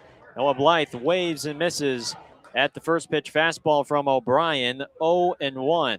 7th inning, 4-1 Oakland, looking to snap a 5-game losing streak, the 0-1. To Blythe is a fastball on the outside for a called strike 2. Blythe, Allgaier, and Ibarra, 2, 3, and 4, due up, 0-2 in the dirt. No balls and, 1 ball and 2 strikes here on Blythe. O'Brien has pitched a good game himself. Only just the one inning that got away was the 5th. The 1-2 is in the dirt inside. 2 balls and 2 strikes, where he gave up 3 runs with 2 outs on 4 hits. 2-2. Blythe hits a fly ball in the medium deep left center field. It's Corona, the center fielder, who takes charge, and he makes the grab in the alley for out number 1.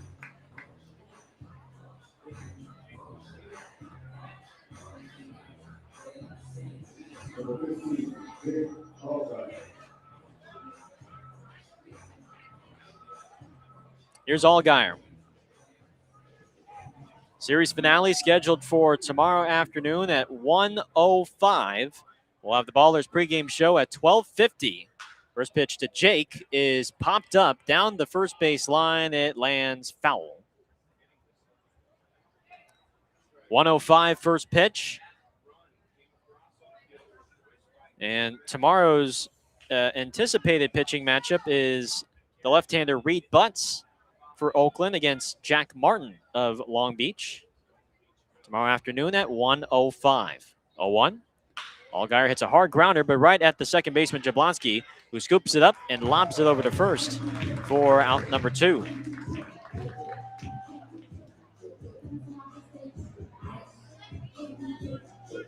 So tune in. Hope you can join us tomorrow afternoon, whatever you're doing on your Sunday.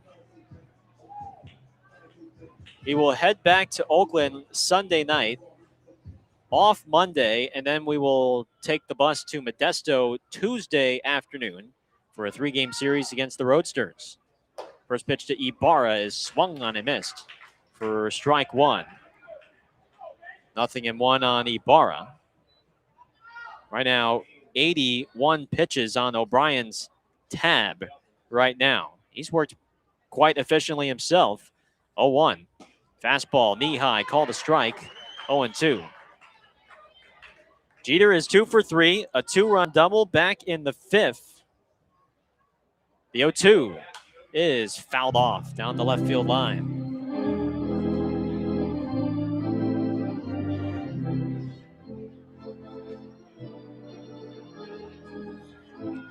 Oakland 4, Long Beach 1. Top of the 7th. The 0-2 is fouled away down the left field line.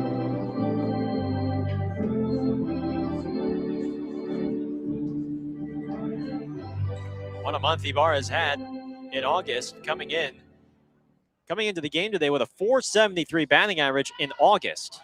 The 0-2 is popped up. This is playable again for Rosengard and foul ground. And while he battles the sun, he makes the catch. And the side is retired. Time to enter the Planet Fitness 7th inning stretch. We head to the bottom of the 7th with Oakland ahead 4-1 here on Ballers Radio.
It's the Planet Fitness 7th inning stretch. Your 7th inning stretch brought to you by Planet Fitness.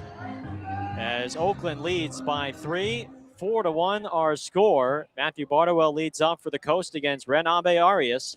And the first pitch breaking ball misses down and away for ball 1. Abe Arias has thrown only 66 pitches in 6 innings, allowed 1 run, has walked 1, and has struck out 2 across 6 hits allowed. He gets Bartowell to swing and miss at a slider for strike 1.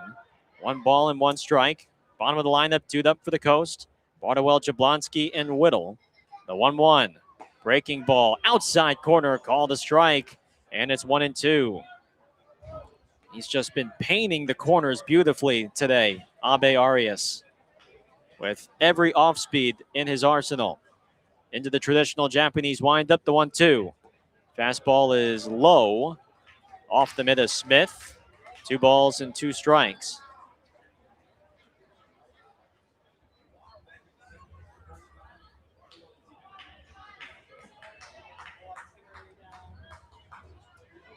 Here's the 2-2. Bartowell fouls it into the screen, straight back.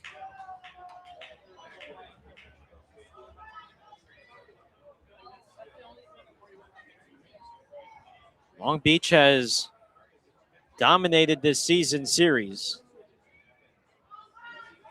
They have won 14 of 19 total meetings. The 2-2. Breaking ball tapped softly to third. O'Sullivan's got it. Quick release to first, and it's in time. 1 away in the 7th. But anytime you can beat a team of Long Beach's caliber on the road, you just can't take it for granted. We're going to have a pinch hitter here for Jablonski, and it is Tyler Young. He is going to bat for Jablonski in the 8th spot. Right-handed bat, first pitch from Abe Arias is waved down and missed on the slider for strike 1.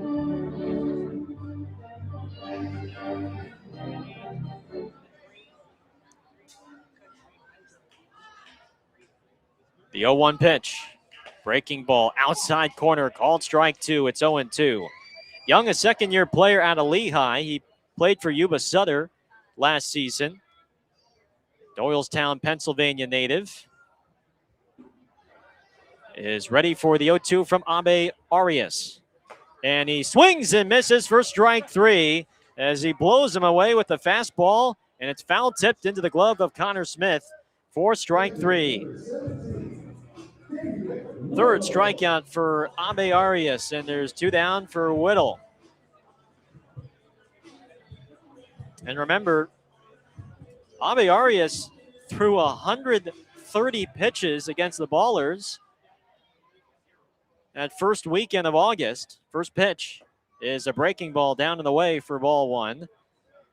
Tried to go the distance against Oakland before eventually the Ballers tied it in the 9th on that Ibarra game-tying grand slam, who's now his teammate, standing at first base. There's a breaking ball on the inside for a strike, 1-1. So Ren he's got a rubber arm, and he can go deep. The 1-1. Whittle takes in the dirt and low. 2 balls and a strike. This is a guy that is top 10 in the Pioneer League in innings pitched and has consistently gone 6 or 7 innings when he was a member of Red Pocket. Just his second start with the Ballers. He winds the 2-1. Whittle fouls it back into the screen. It's now 2-2.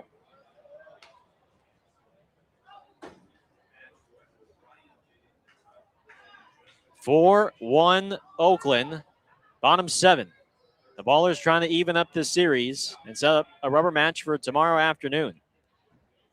Abe Arias shakes, now nods. The 2-2 coming is foul down the right field line.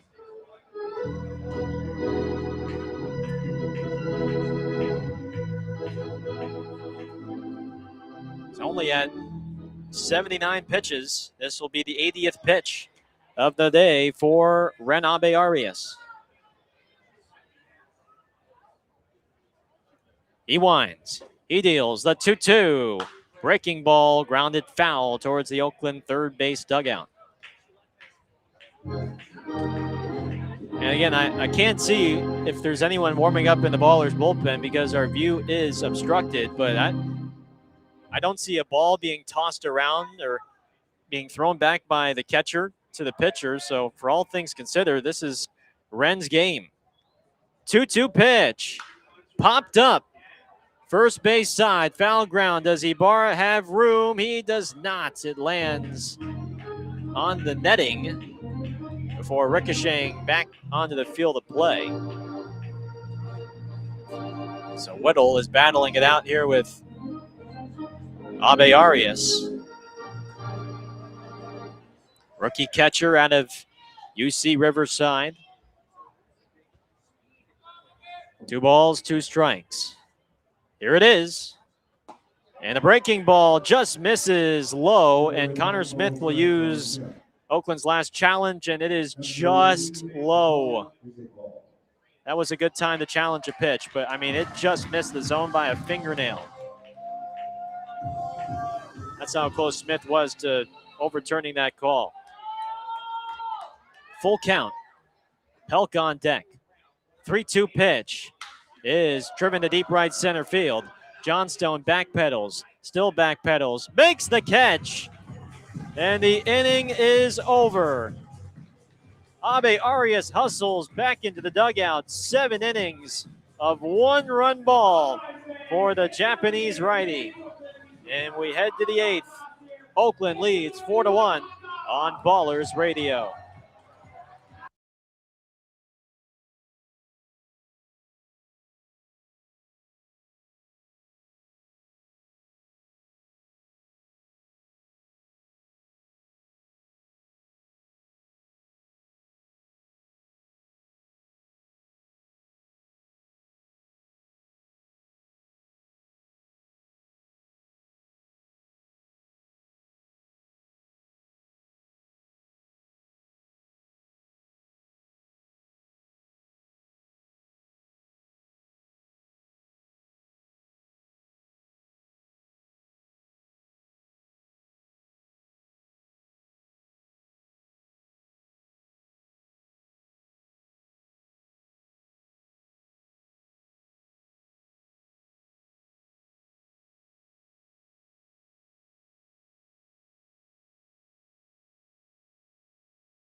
Eighth inning here in Long Beach. The Ballers in front by 3. It's 4-1 Oakland as Nick Leahy stares at a first pitch fastball on the outside for a strike. 0-1 against the new right-handed arm, Ryan Fox. The Rancho Santa Margarita native deals, and Leahy stares at strike 2. Fastball on the outside. He's behind quickly 0-2. 24-year-old second-year player who pitched last year for Troy Percival in Idaho Falls, and he is on for a 32nd time this season. 5.72 ERA, 38 strikeouts, 39 and a third innings pitched. Leahy behind 0-2. Fox kicks and throws, and a breaking ball jams Leahy, who pops it up in the shallow center for the shortstop Kaufman, and he makes a two-handed squeeze for out number 1.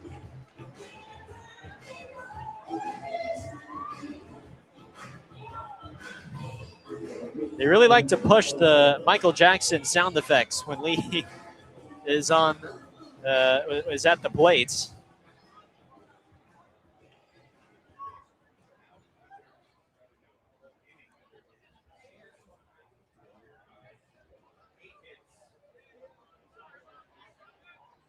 Here's O'Sullivan. 1 for 3 with an RBI double. He's also reached on an error. First pitch from Fox is a fastball on the outside for strike 1. So the starter O'Brien goes 7 innings, gives up 4 runs on 8 hits, no walks, and 4 strikeouts. 0-1. Fastball just off the corner outside, 1-1. And I mean, all things considered, a really solid start from O'Brien. He allowed just 1 run through 4 before giving up 3 in the 5th. All with 2 outs. 1-1 is to the backstop, low. 2 balls and a strike. Tyler Young, who pinch hit for Jablonski in that 7th, remains in the game, and he's now at second base. A straight swap for Jablonski.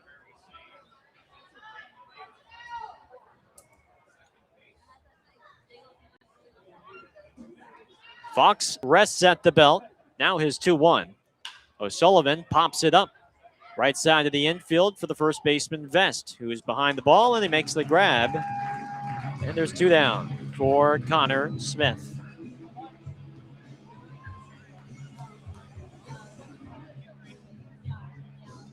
Fox, who started his college career at San Diego State before transferring to Cal State Fullerton for his final 3 years of eligibility.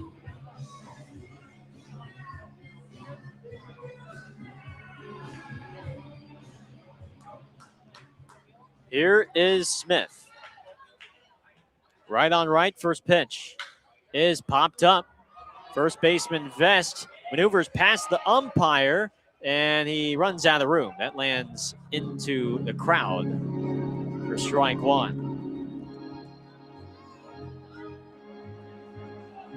A sparser crowd on hand for today, albeit there were more people that filed in as the game went on. Maybe not quite at the start of the contest, but probably by around the 3rd or 4th inning, more people came in.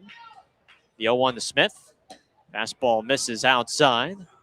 1 ball and 1 strike. By the way, forgot to mention, the Ballers did add a new arm to their staff for today.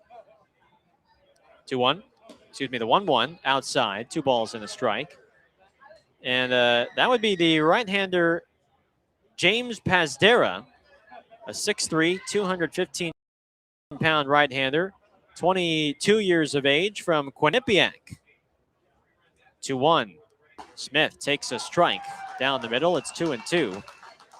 Pazdera, a native of New Providence, New Jersey, and he just flew in from Jersey today. A 7-hour nonstop flight to LAX.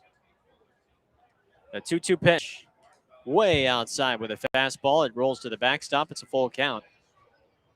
So Pazdera is active. He's wearing number 56, and he is available if needed for today. Full count on Connor Smith. Fox throws, and Smith pulls it foul on the ground down the third base line.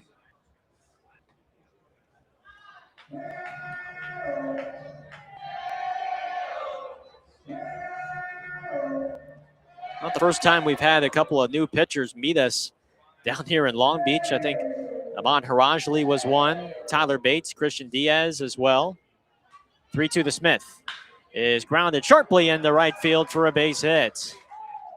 He kept the swing short and sweet and punched it through the hole for a 2-out knock.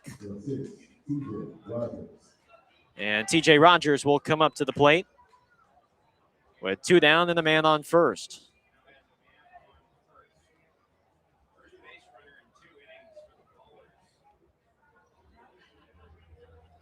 Pazdera started his career at Ramapo College in New Jersey before then transferring to Quinnipiac. First pitch to TJ is low with the slider. Ball one. Well, when I think of Quinnipiac, I think more of their hockey program. That's always a hockey powerhouse year in, year out up there in Connecticut. 1-0 the Rogers is high. 2 balls, no strikes. But Quinnipiac is a Division I school in the MAAC conference. 2-0 on Rogers. The pitch is a fastball on the outside for a called strike one. Oakland leads by 3, 4-1. 8th inning, 2 outs. Smith holds his lead at first. Oakland looking for a couple of insurance runs here. The 2-1. Rogers chops it foul down the third base line, 2-2.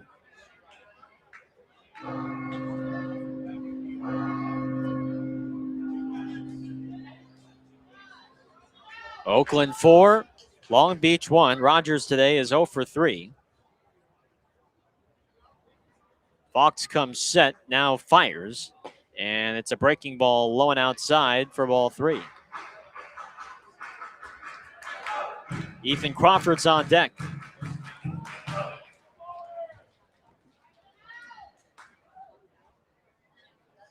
Smith will be on the move, 3-2. That's in the dirt and outside for ball 4. 2-out walk, Smith to second, and we will have a pinch hitter here. Crawford will not bat. It'll be Tristan Moore to bat for Crawford here in the 9 spot.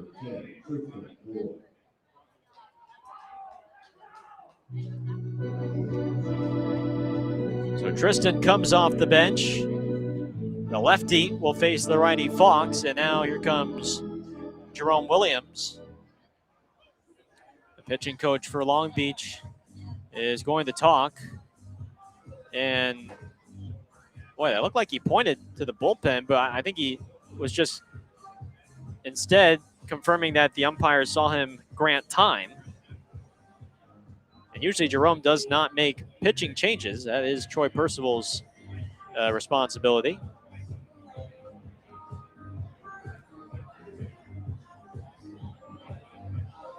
Well, Oakland scored first in the 4th thanks to an RBI broken bat double by Brendan O'Sullivan. Before scoring 3 runs in the 5th, all with 2 outs. 4 straight 2-out hits off O'Brien gave Oakland its biggest lead of the day and the week.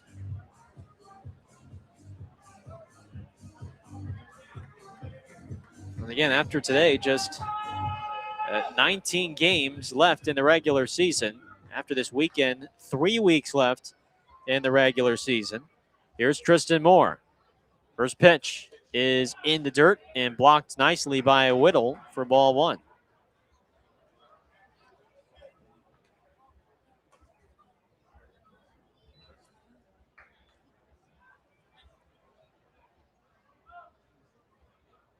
Moore this week is 2 for 8. Next pitch is popped up foul down the third base line. 1 ball and 1 strike. A .361 batter through his first 16 games as a professional. 2 home runs, 6 runs batted in for the San Diego native. At the point, Loma Nazarene. 1-1 from Fox is lined foul back into the screen. It's now 1-2.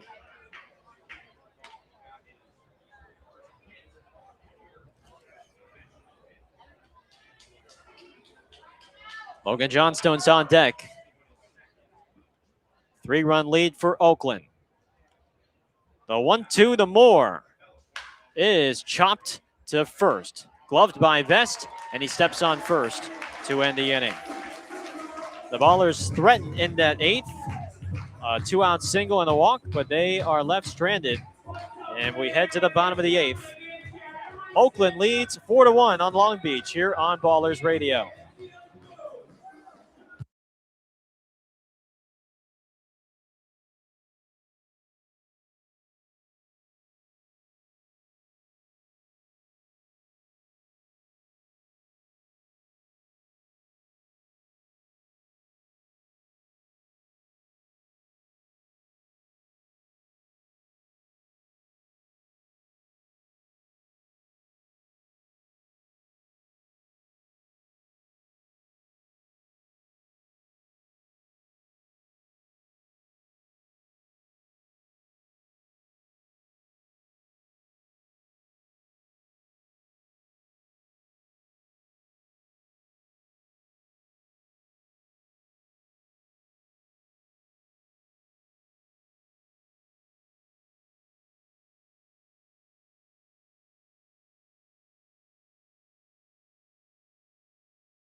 Bottom of the 8th inning. It's 4-1 Oakland. And we have a slew of defensive substitutions that we'll get to in just a second. But Ren Abe Arias remains in the game, and his first pitch to Eddie Pelk is a breaking ball down the middle for a called strike one. 7 innings, 1 run, 3 strikeouts, 1 walk across 6 hits allowed by Abe Arias. And the 0-1 pitch is lifted into left field. Johnstone, who moved from center to left, makes the grab in the corner for out number 1. So Johnstone moves from center to left. Isai Santos takes over in center.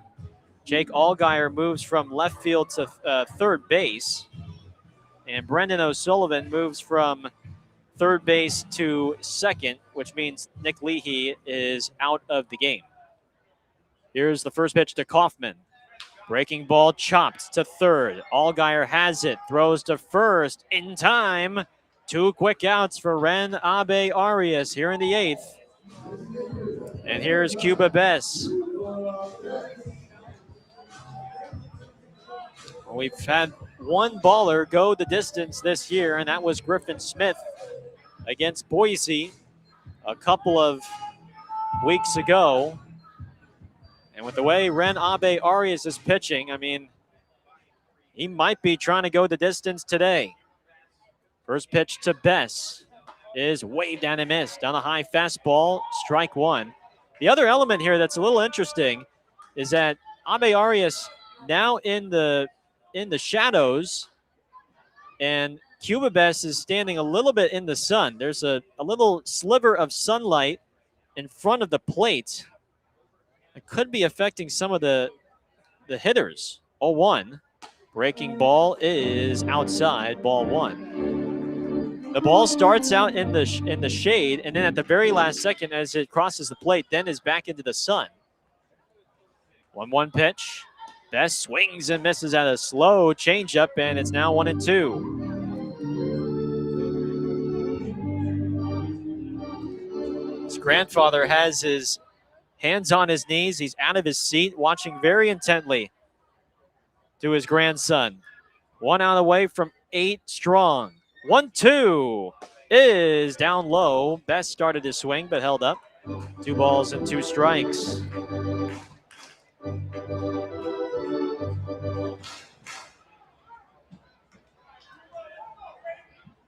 He winds. His 2-2 pitch is swung on and missed for strike 3. Ren Abe Arias runs off the mound. He's greeted by his teammates in the dugout. 8 innings of 1-run ball for the Japanese righty. We go to the 9th. Oakland leads 4-1 here on Ballers Radio.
We have arrived here in the 9th. Logan Johnstone leads off against Ryan Fox. It's Oakland 4, Long Beach 1. First pitch fastball is on the outside for a called strike one. Johnstone, Blythe, Allgaier, top of the lineup, teed up against Fox, 0-1. Fastball, knee high, called a strike, and it's 0-2. Ren Abe Arias has been the story today. 8 innings, 1 run allowed on 6 hits, and 1 walk. Next pitch to Johnstone is swung on and missed. He waves at the fastball for strike 3. 1 out for Noah Blythe, and I tell you what, I'd be shocked if Abe Arias does not go out for the 9th with the way he's been pitching. And his pitch count is still quite efficient. First pitch to Blythe. Fastball, outside corner, looked at for strike 1. He's at 92 pitches, and 61 of them have been strikes. 0-1. Swing and a miss on the high heater. And it's 0-2.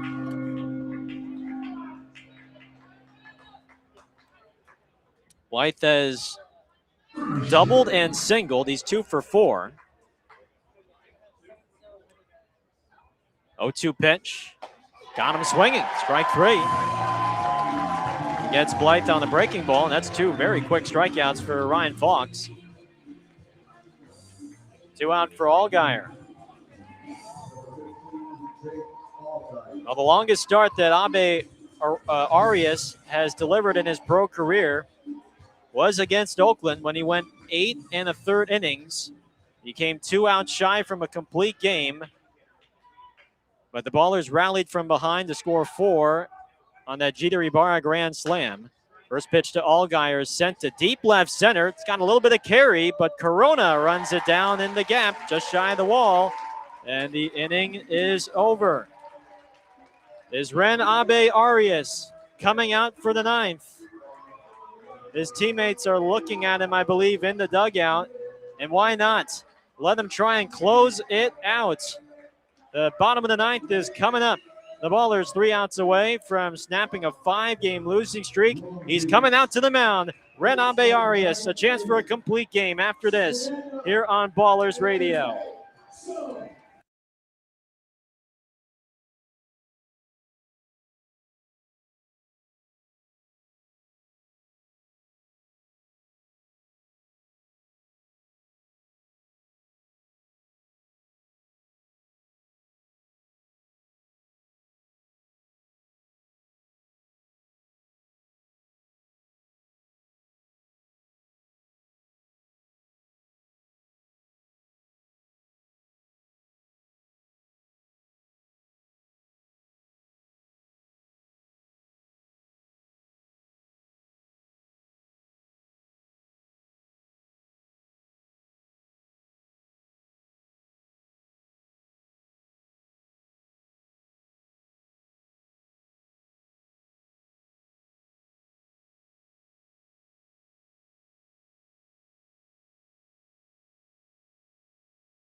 Oakland 3 outs away from snapping a 5-game losing streak.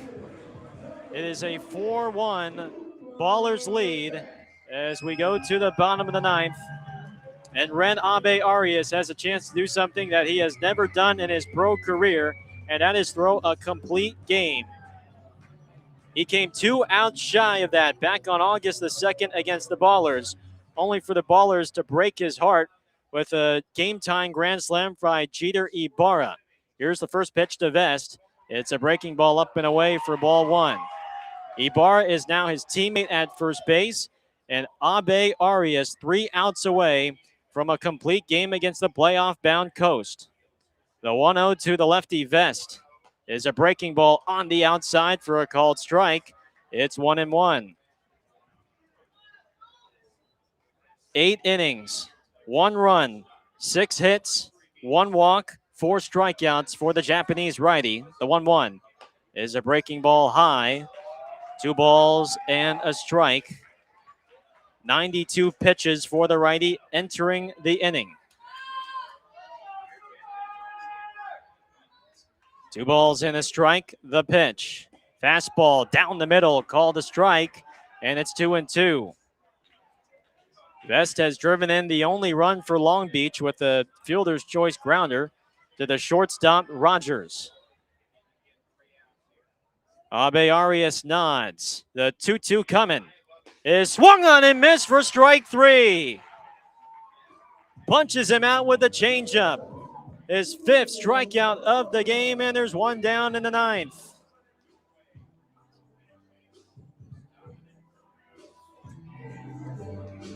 His off-speed pitches have been terrific today. The changeup in particular, but the curveball has been excellent, as well as the slider. He wants to ask for time. He needs to retuck his jersey. Looks like the front part of the jersey spilled out momentarily. 1 down for Corona. Right on right matchup. From the wind, here's the first from Abe Arias. And it's a breaking ball low for ball 1. 4-1 Ballers. This is Abe Arias' 2nd start with Oakland. The 1-0 on its way. Fastball, knee high, called a strike. And it's 1-1.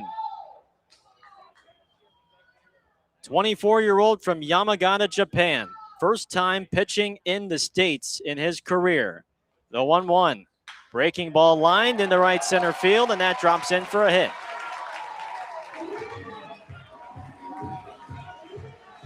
It's a 1-out single. And here comes Benjamin Rosengard.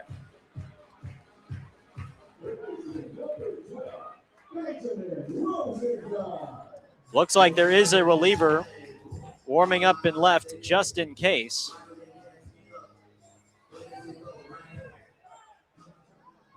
One out for Rosengard. Ibarra was holding the runner. Now he's going to play behind Corona at first base. Rosengard's 2 for 3 with a double. First pitch is just a bit low for ball 1.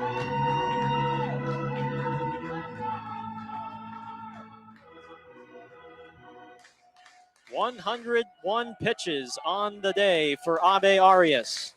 He threw 130 in that start versus the Ballers. 1-0, runner goes, pitch is in the dirt. Blocked by Smith. Corona advances to second. Ballers are not concerned with him there. It's 2-0.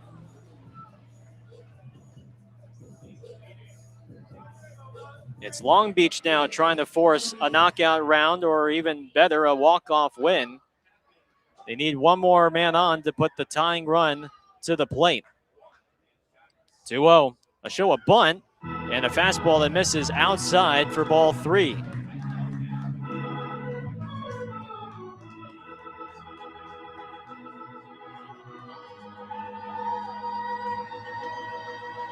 Three balls, no strikes. Bardowell waits on deck.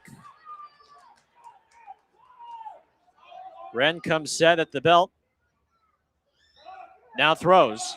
And it's a fastball on the inside for a called strike, 3-1. You can still challenge Rosengard here and not feel like the game is totally in the balance. It's if Rosengard gets on, that's where Bardowell, he would be the tying run.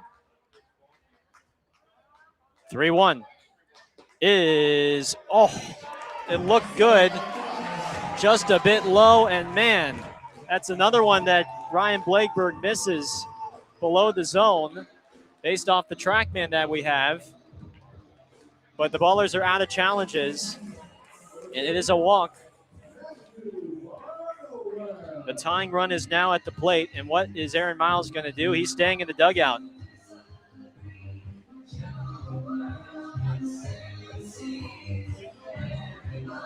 I mean, that's two great pitches at the knees that were not called strikes in that at bat. I think that's what Aaron is upset about. Here's Bardowell, the tying run at the plate. First pitch is grounded into right field for a base hit. They're going to hold Corona at third. And the bases are loaded with 1 out for Tyler Young.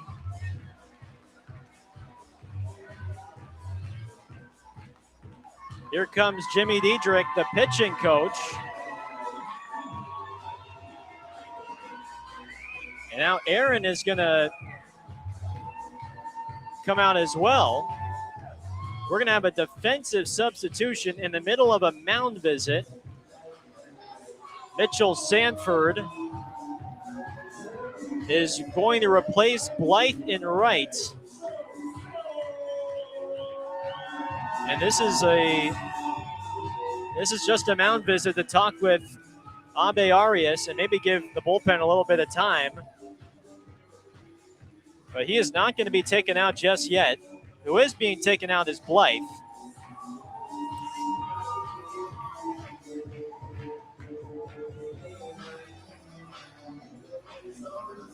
Boy, the stakes ever so high in this ninth. And now Troy Percival is going to use a pinch hitter.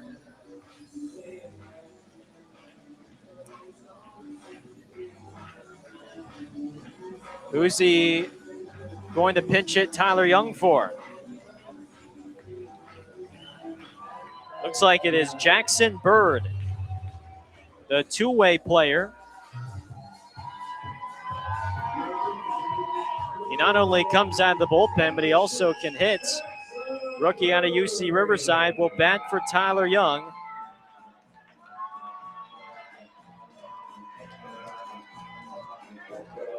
(4-1) Oakland. Bases loaded, 1 out, last of the ninth. Abe Arias still in the game.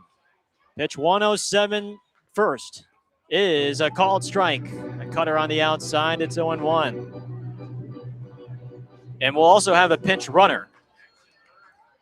Robert Pitts is going to run for Bardowell at first base. Boy, you just hope that this is not going to end in heartbreak again for Ren Abe Arias. The last time he tried to go the distance. He's ahead 0-1 on Bird. He's set. And now the 0-1. Bird hits a fly ball into right. Sanford drifts back, makes the catch. Tagging is Corona. He scores from third. Rosengard tags from second to third. But more importantly, there's 2 down for the catcher Whittle. It's now 4-2 Oakland on the sac fly from Jackson Bird.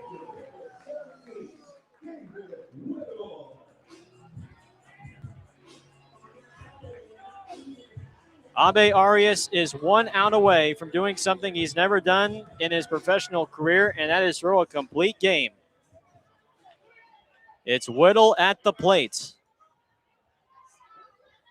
Tying run is at first. 2 outs, 9th inning. First pitch to Whittle is a breaking ball, low and away for ball 1. I mean, come on. That's another one that Brian Blayberg's missed. He's missed 3 of them at the bottom of the strike zone in this inning. 0-1-0. Whittle takes down and away. 2 balls, no strikes. He's at 110 pitches in this game.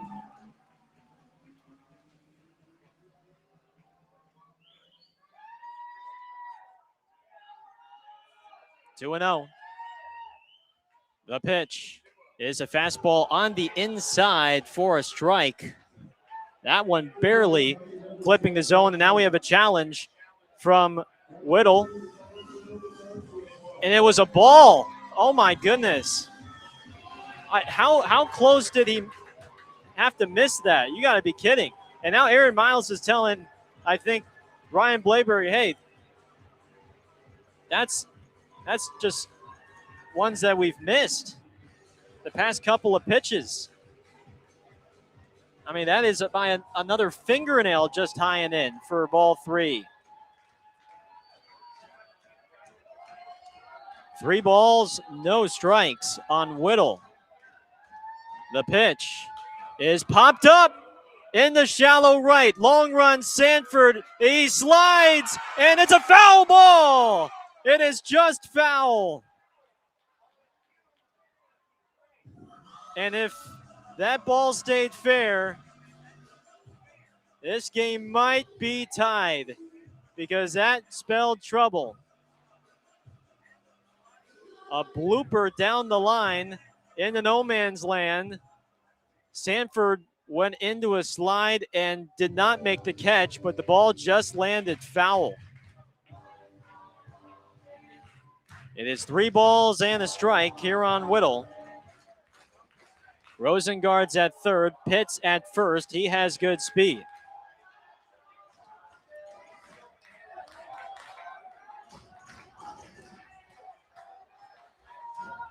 Three and one on Whittle. The pitch is low for ball 4.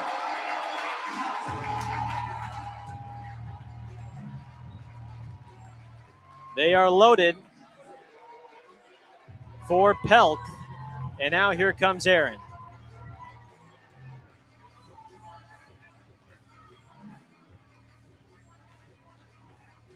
He's going to fall 1 out short of a complete game. But the Ballers need 1 more outs, and they will call on Julio to try and get the final out against Eddie Pelk when we come back. Bases loaded, 2 out, 4-2, Ballers ahead. The tying runs and the winning runs on base here in the bottom of the 9th on Ballers Radio.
Ren Abe Arias was oh so close to his first complete game as a professional. He falls 1 out shy as he loads the bases after Whittle drew a walk. Oakland leads 4-2 in the bottom of the 9th. And it's the right-hander Julio Rosario in to try and close things out. There were Ballers fans and Long Beach fans on their feet applauding Abe Arias as he exited. Now it's Rosario to face Eddie Pelk with the tying runs at second and third and the winning run at first. First pitch is a breaking ball that goes to the backstop, and here comes Rosengard. He scores, and it's a 1-run game. A wild pitch on the very first one delivered by Rosario. And it is 4-3. Everyone advanced 90 feet. Pitts to third, Whittle to second. And now the winning runs in scoring position. They're going to intentionally walk Pelk now.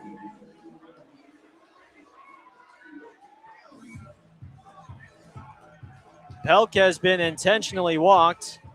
And here comes Spence Kaufman.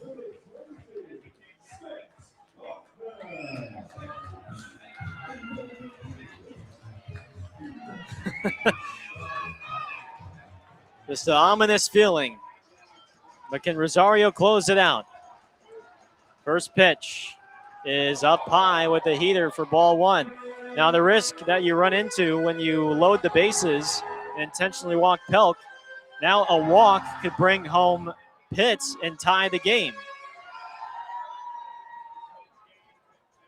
1-0 to Kaufman is a fastball high. 2 balls, no strikes. He's thrown 3 straight balls.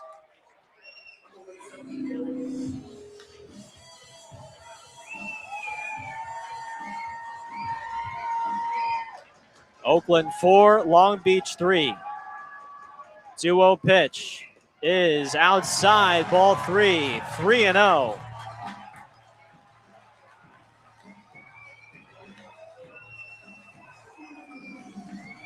He has not been close with the pitch, and now he has to throw a strike. 3-0. He walked him. Up and in, not close. This game's tied. Unbelievable.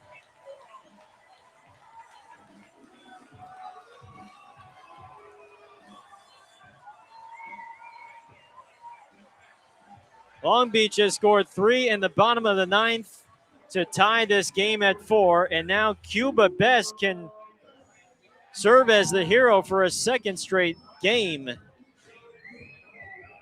O'Sullivan, the second baseman, just went out to talk with Rosario and try and calm him down. 4-4 our score. 2 outs for Bess. First pitch is a fastball. There's the first strike of Rosario's outing. As a fastball finds the inside, it's 0-1.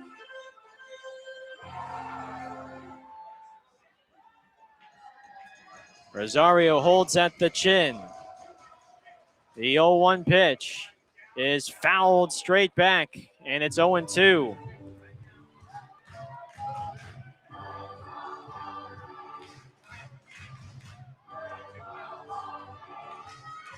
Three runs on 2 hits and 4 walks.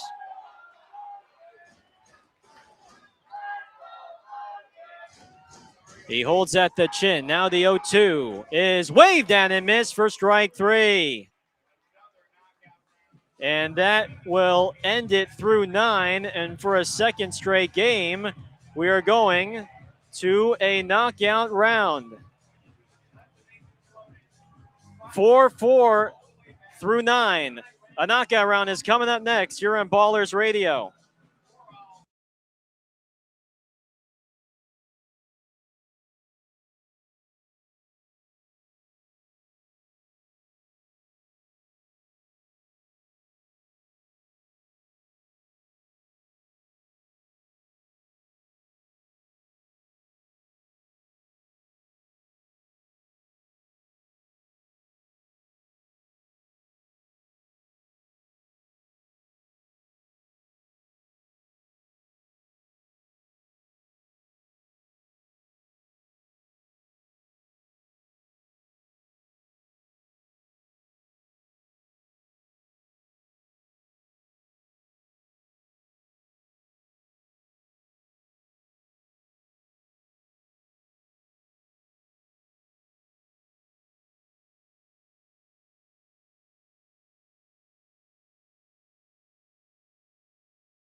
Well, for a second straight night and for a third straight game between these two sides, we are heading to a knockout round home run derby tiebreaker. And again, for those who missed out maybe yesterday and are unfamiliar with the format, we'll explain one more time. But instead of extra innings here in the Pioneer League, we decide games after 9 via a knockout round home run derby tiebreaker. It is a sudden death home run contest to settle the score. Oakland will designate the hitter first, and that hitter will get 2 minutes to see how many homers he can hit, or unless he commits 5 outs. And then the home team gets the same opportunity. If they are still tied after the first round, additional rounds are played with a different hitter each time until a winner is declared. For Oakland, this is their 9th knockout round game of the season. They are 6-2 in these games. And Oakland will send Connor Smith first. The rookie out of Cal State Monterey Bay will get his first shot at the knockout round this season. James Harris will serve as his batting practice pitcher. Boy, Ren Abe Arias, a stellar start, 1 out away from a complete game and the first of his career. He goes 8 2/3 innings, but just falls a little bit short. 8 2/3, 4 runs, 8 hits, 3 walks, and 5 strikeouts. So now it's Smith who gets 2 minutes. The right-handed bat stands in, and 2 minutes on the clock has begun. He has taken a couple of pitches, and now James delivers the next. Smith still waiting for that perfect pitch. A minute 45 to go. Next one, Connor lines it foul down the left field line. There's the first out recorded. Smith with 5 home runs this year. Next one is hit high and deep to left, but it's well foul, and there's out number 2. 3 outs left. He's got a minute and a half. It is 335 down the left field line and about 360 to the alley. Takes the next few pitches. Next one, Smith thought about it, then holds up. Next pitch to Smith. He pops it up in the left center. That'll be out number 3. You need to get at least 1, 2 would be terrific. Next one, the Smith is taken. He's got 2 outs to play with. Under a minute now, 55 seconds. Smith is waiting for a middle in pitch here from James. Next one. This one sounded pretty good. Does it have the distance to left? It does. He's got 1 homer. 1 home run, 2 outs to play with, 36 seconds to go. Next one, he gets under it and pops it up. That's out number 4, but he has 1. Under 30 seconds. Takes his time. Next pitch, driven deep to left center. Doesn't look like he got it, and he did not. It came up short, but Connor Smith hits 1 homer, and that is the number to beat.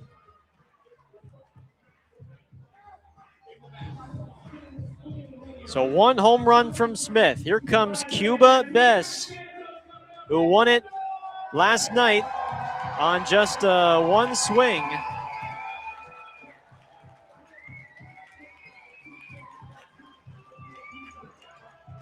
And here he is to try and win it for Long Beach once again.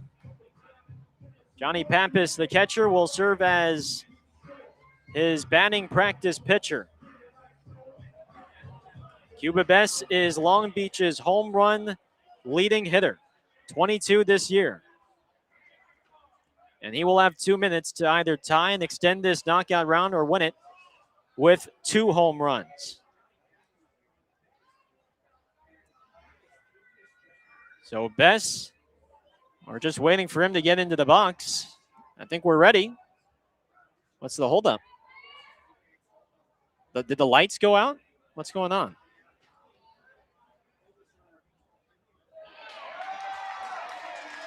Now did the lights go out or something? Anyway, here is Cuba Bess. First pitch is outside. 2 minutes on the clock. Pappas throws. Bess swings and pops it up in the left. That is out number 1. 1:45 on the clock. Bess has plenty of time. Needs just 1 home run. Next one is lined down the line foul. That's out number 2. Takes one low. It's the next pitch to Best is skied to deep left center, and it is short. That's out number 3. He has recorded 3 outs. Next pitch is popped up in the shallow right. That's 4 outs. It fell shy of the wall. It hit the warning track. He's down to his last out with 1:05 to go. Needs 1 to tie, 2 to win. Next one is taken. The pitch to Bess is lined to deep right center. Does it have enough? It does not! It does not! Ballers win in the knockout round. Connor Smith comes up clutch. The rookie, just 1 home run needed, but that's all it takes. And the Ballers have evened this series a game apiece. He is swarmed by his teammates and showered with water. The Ballers end the 5-game losing streak as Connor Smith's 1 home run is enough to defeat Cuba Best 0. Ballers postgame show coming up right after this on Ballers Radio.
The 5-game losing streak is over as Oakland takes down Long Beach by a final score of 4-4. And in a knockout round, Connor Smith's 1 home run enough to defeat Cuba Best's 0. The Ballers even the series a game apiece, and it'll force a rubber match tomorrow afternoon. I'm Gareth Kwok for the Ballers postgame show. What a game this was. This was a game that was incredibly well pitched by starting right-hander Ren Abe Arias. The Japanese righty threw 8 2/3 innings, allowed just 4 runs, 8 hits, 3 walks, and 5 strikeouts. He allowed just 1 run through 8, and he was 1 out away from a complete game, which would have been his first as a professional. Abe Arias was just magnificent. Off speeds were sharp. His fastball had life, and Long Beach was largely kept off balance until the 9th, after Oakland held a 4-1 lead through 8, thanks to a RBI double from Brendan O'Sullivan in the 4th, and then 3 runs in the 5th on 4 2-out hits. Ibarra, a 2-run double down the right field line, and then Leahy with a double in the right center to give Oakland a 4-1 lead heading into the 9th.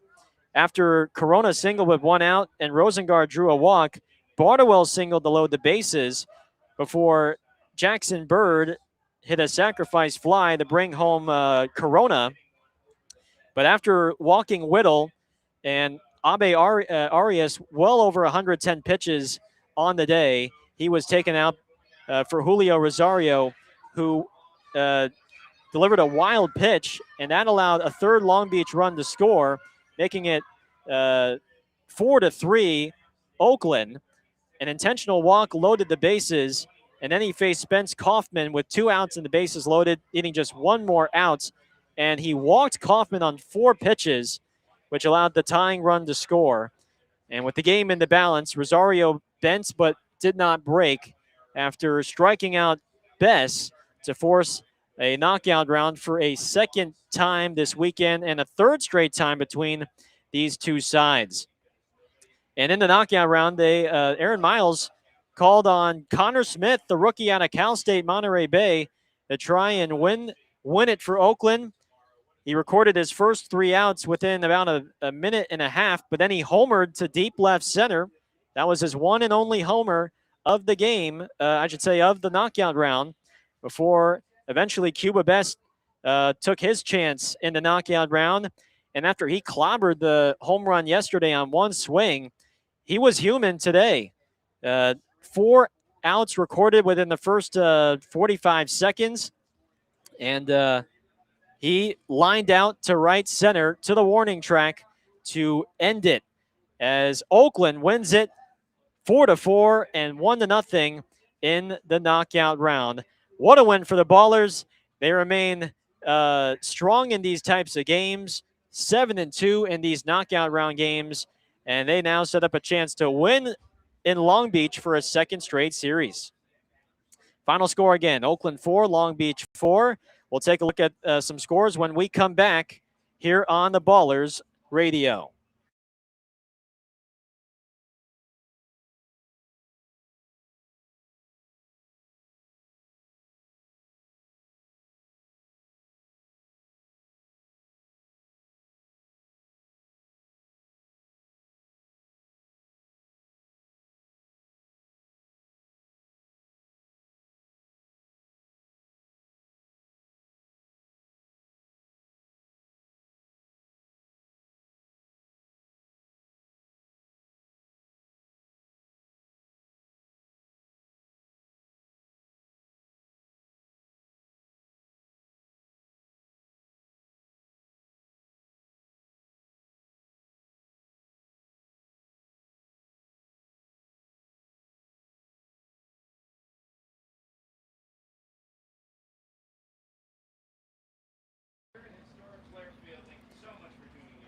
Welcome back to Blair Field. Final score again. Ballers 4, Coast 4. Oakland wins it 1-0 in the knockout round.